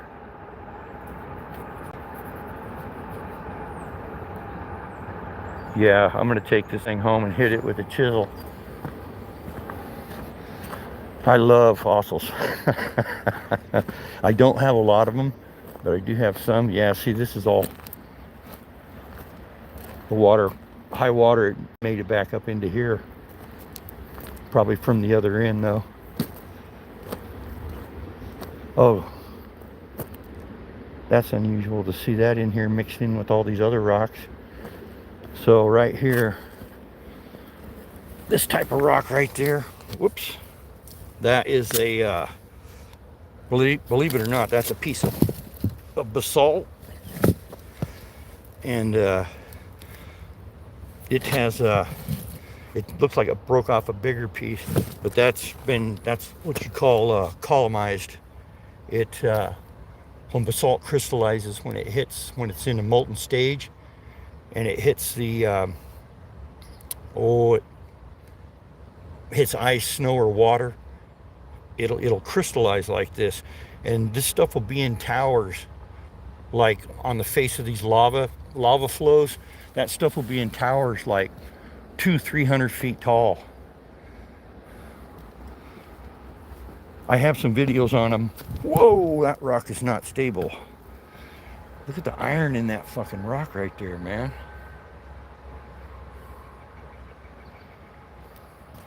Yeah, I guess I should know better than just be walking out on a boulder field. And one of these rocks roll, man, it could easily snap your freaking ankle, especially if your foot slipped down in there.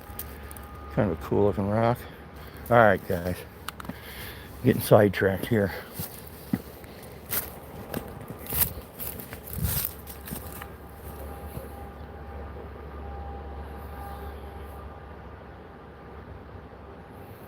Oh, it's so peaceful and relaxing. Devil's Columns, yep, that's a fact, brother. You know, in Pacific Northwest, you know, the Scots, they build castles on ancient volcanoes, and you can imagine, you've seen those rocks that I'm talking about, the Devil's Columns. They'd be perfect for a mason to start chipping away and making blocks for a castle.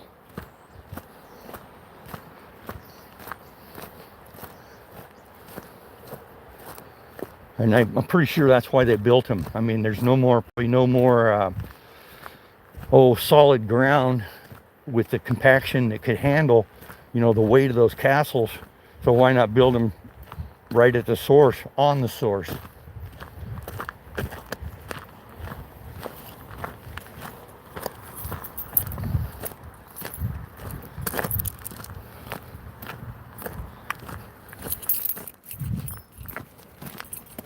And people, somebody brought their dog down here. It looks like there's a freaking St. Bernard and there's piles of dog crap everywhere down there.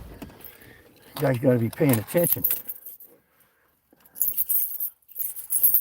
Let's see if I missed anything.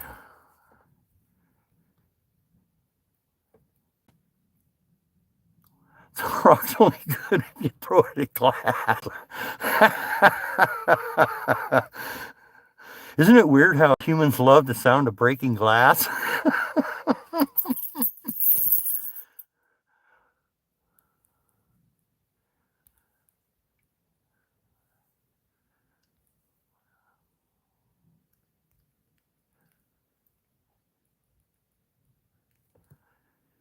Uh-oh, so let's see if I missed any back here then.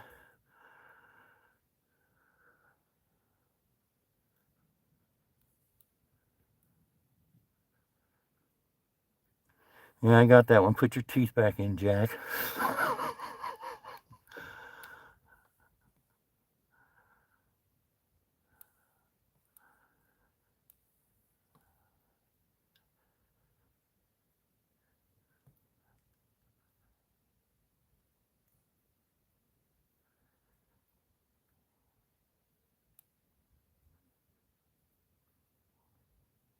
Yeah, that's a big thing here in the Wenatchee Valley. There's several companies that do that. They'll drill them, core drill them, and then they make water fixtures out of them. In fact, in Wenatchee, when you come into the first roundabout, there's a huge feature there of those stones. Oh, I know. Yeah, it's big money in those rocks.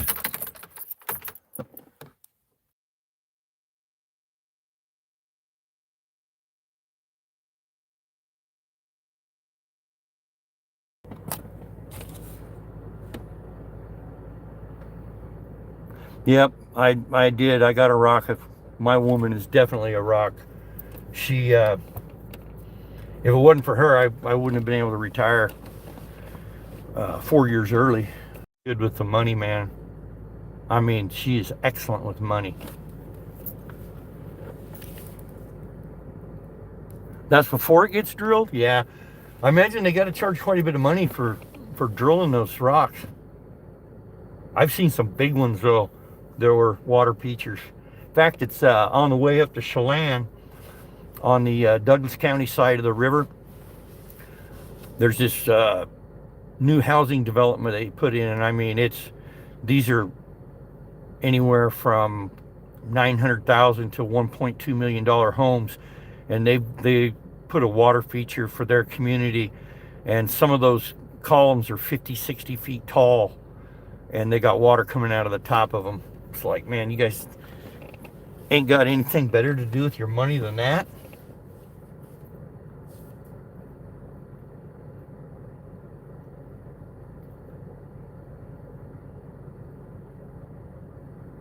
Yeah. Okay, guys. Let's see. I'm going to plug this sucker in. I don't know how much power I got here. Well, I forgot to put my parking pass on the window. Oh well. 67. Yeah, that's how I was, man.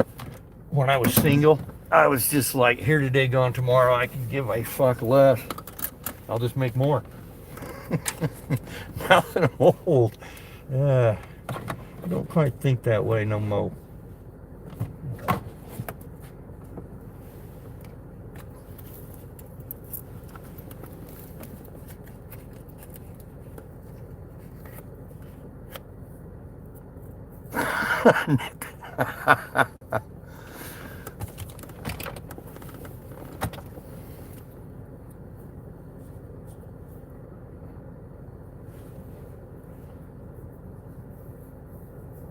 Yeah, she's absolutely excellent with money.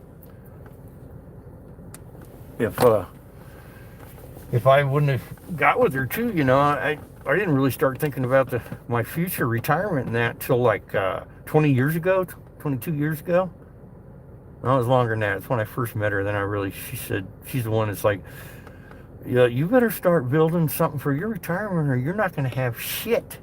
And so I did. We just went for it, man, both of us. Yep, that's a fact. You only live once.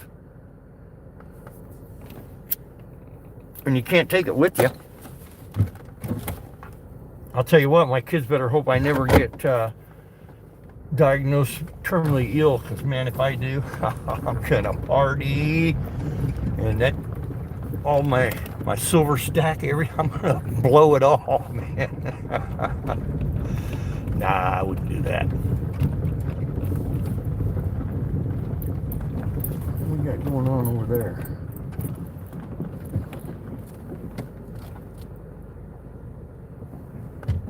Private property. Okay, I'm gonna go and look then.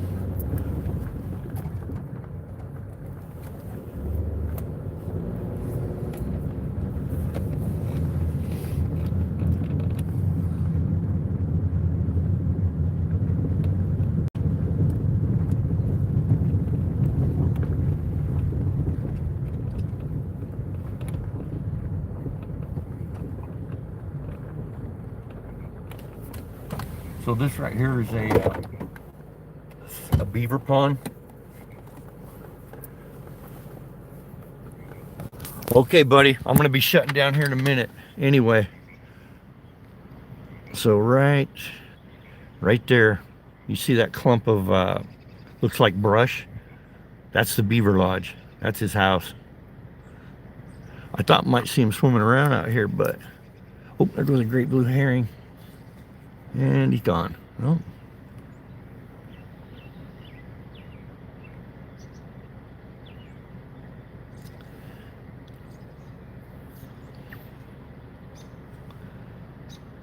I think you guys can see him in that tree. Anywho. Yeah, you guys hop over to Maddie's and he'll be tying flies tonight. And check him out. No frills, no mercy.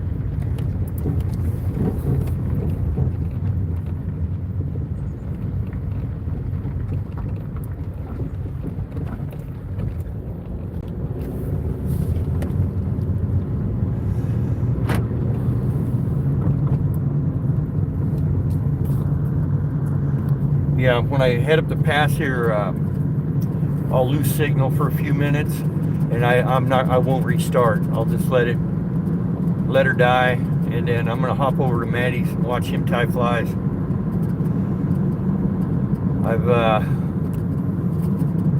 I think we're ordering my vise today.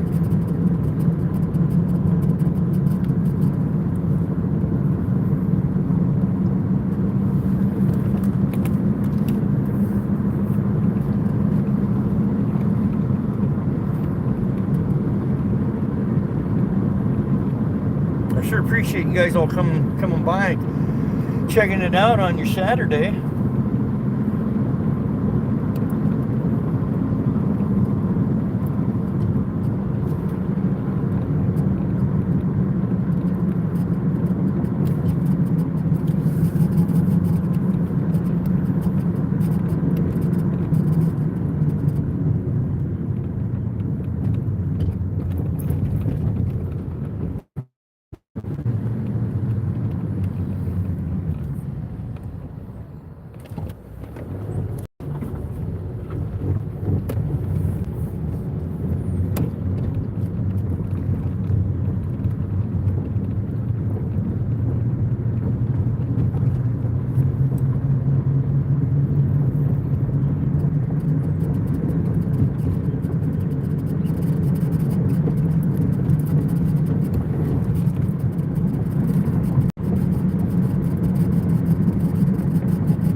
That's such a goofy road.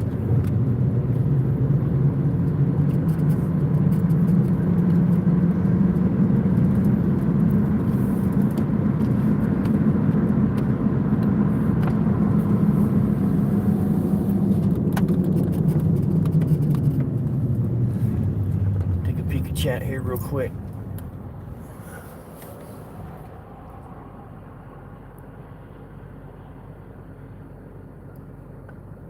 Taking it all with you, J-Mac?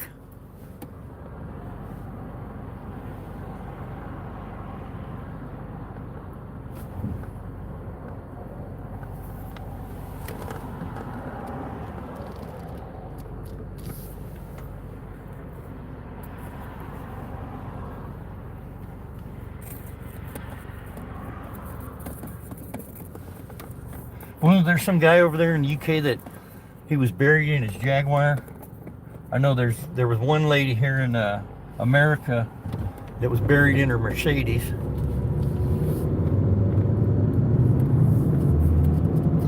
That's a little ridiculous to me. And I mean, with funeral expenses the way they are, like Jesus. Add that on, it's like two bodies. I know a guy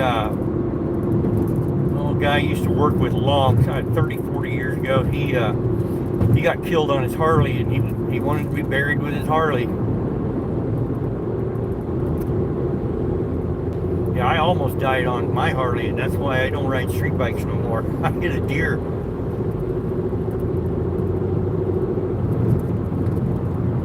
Yeah, mule deer does not look good hung over the front of a Harley or any motorcycle.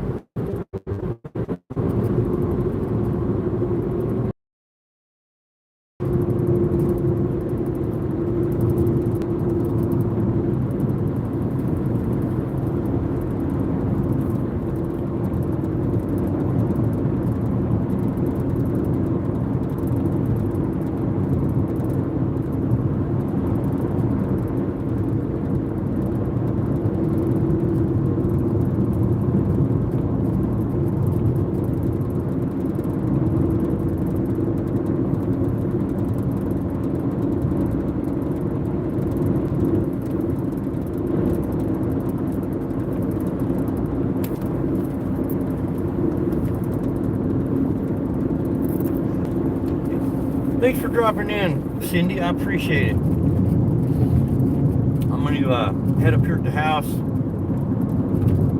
get something to eat, and then watch Maddie. No frills, tie some flies.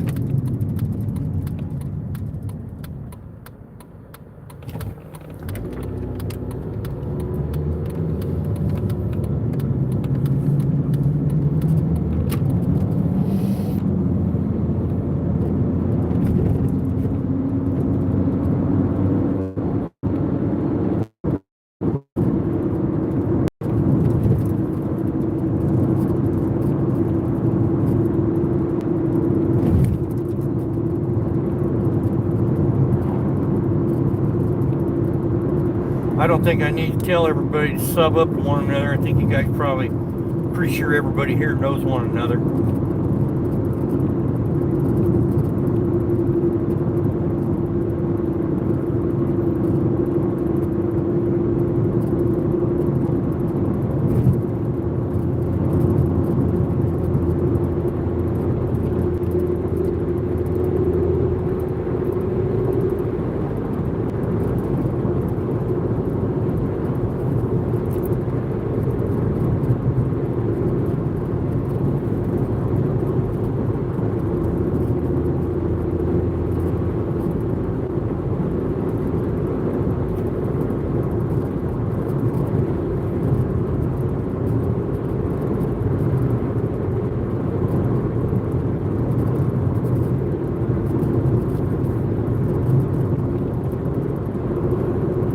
Yeah, so the town I used to live in, Ione, up there in northeastern corner of Washington, the school district bought 2 electric buses.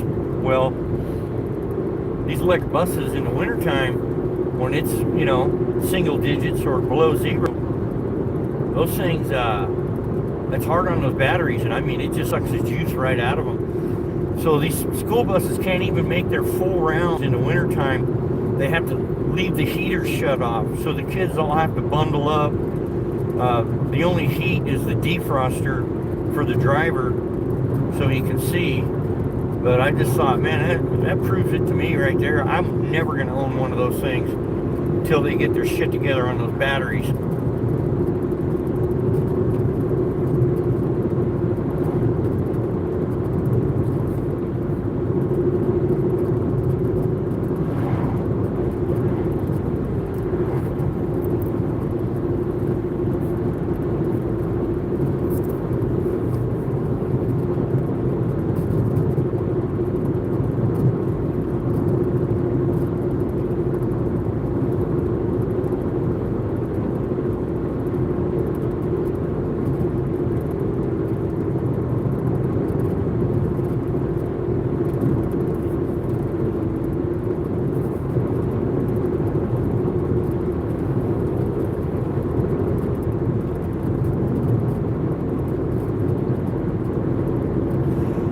Well, I'm gonna lose you. I'll lose you guys here in probably just a couple of minutes.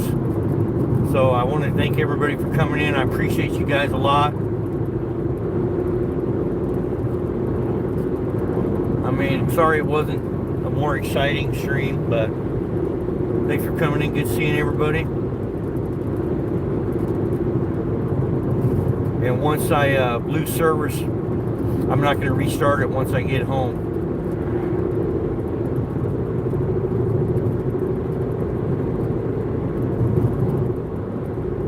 Hope everybody has a wonderful Saturday.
See a lot of you guys over. No frilly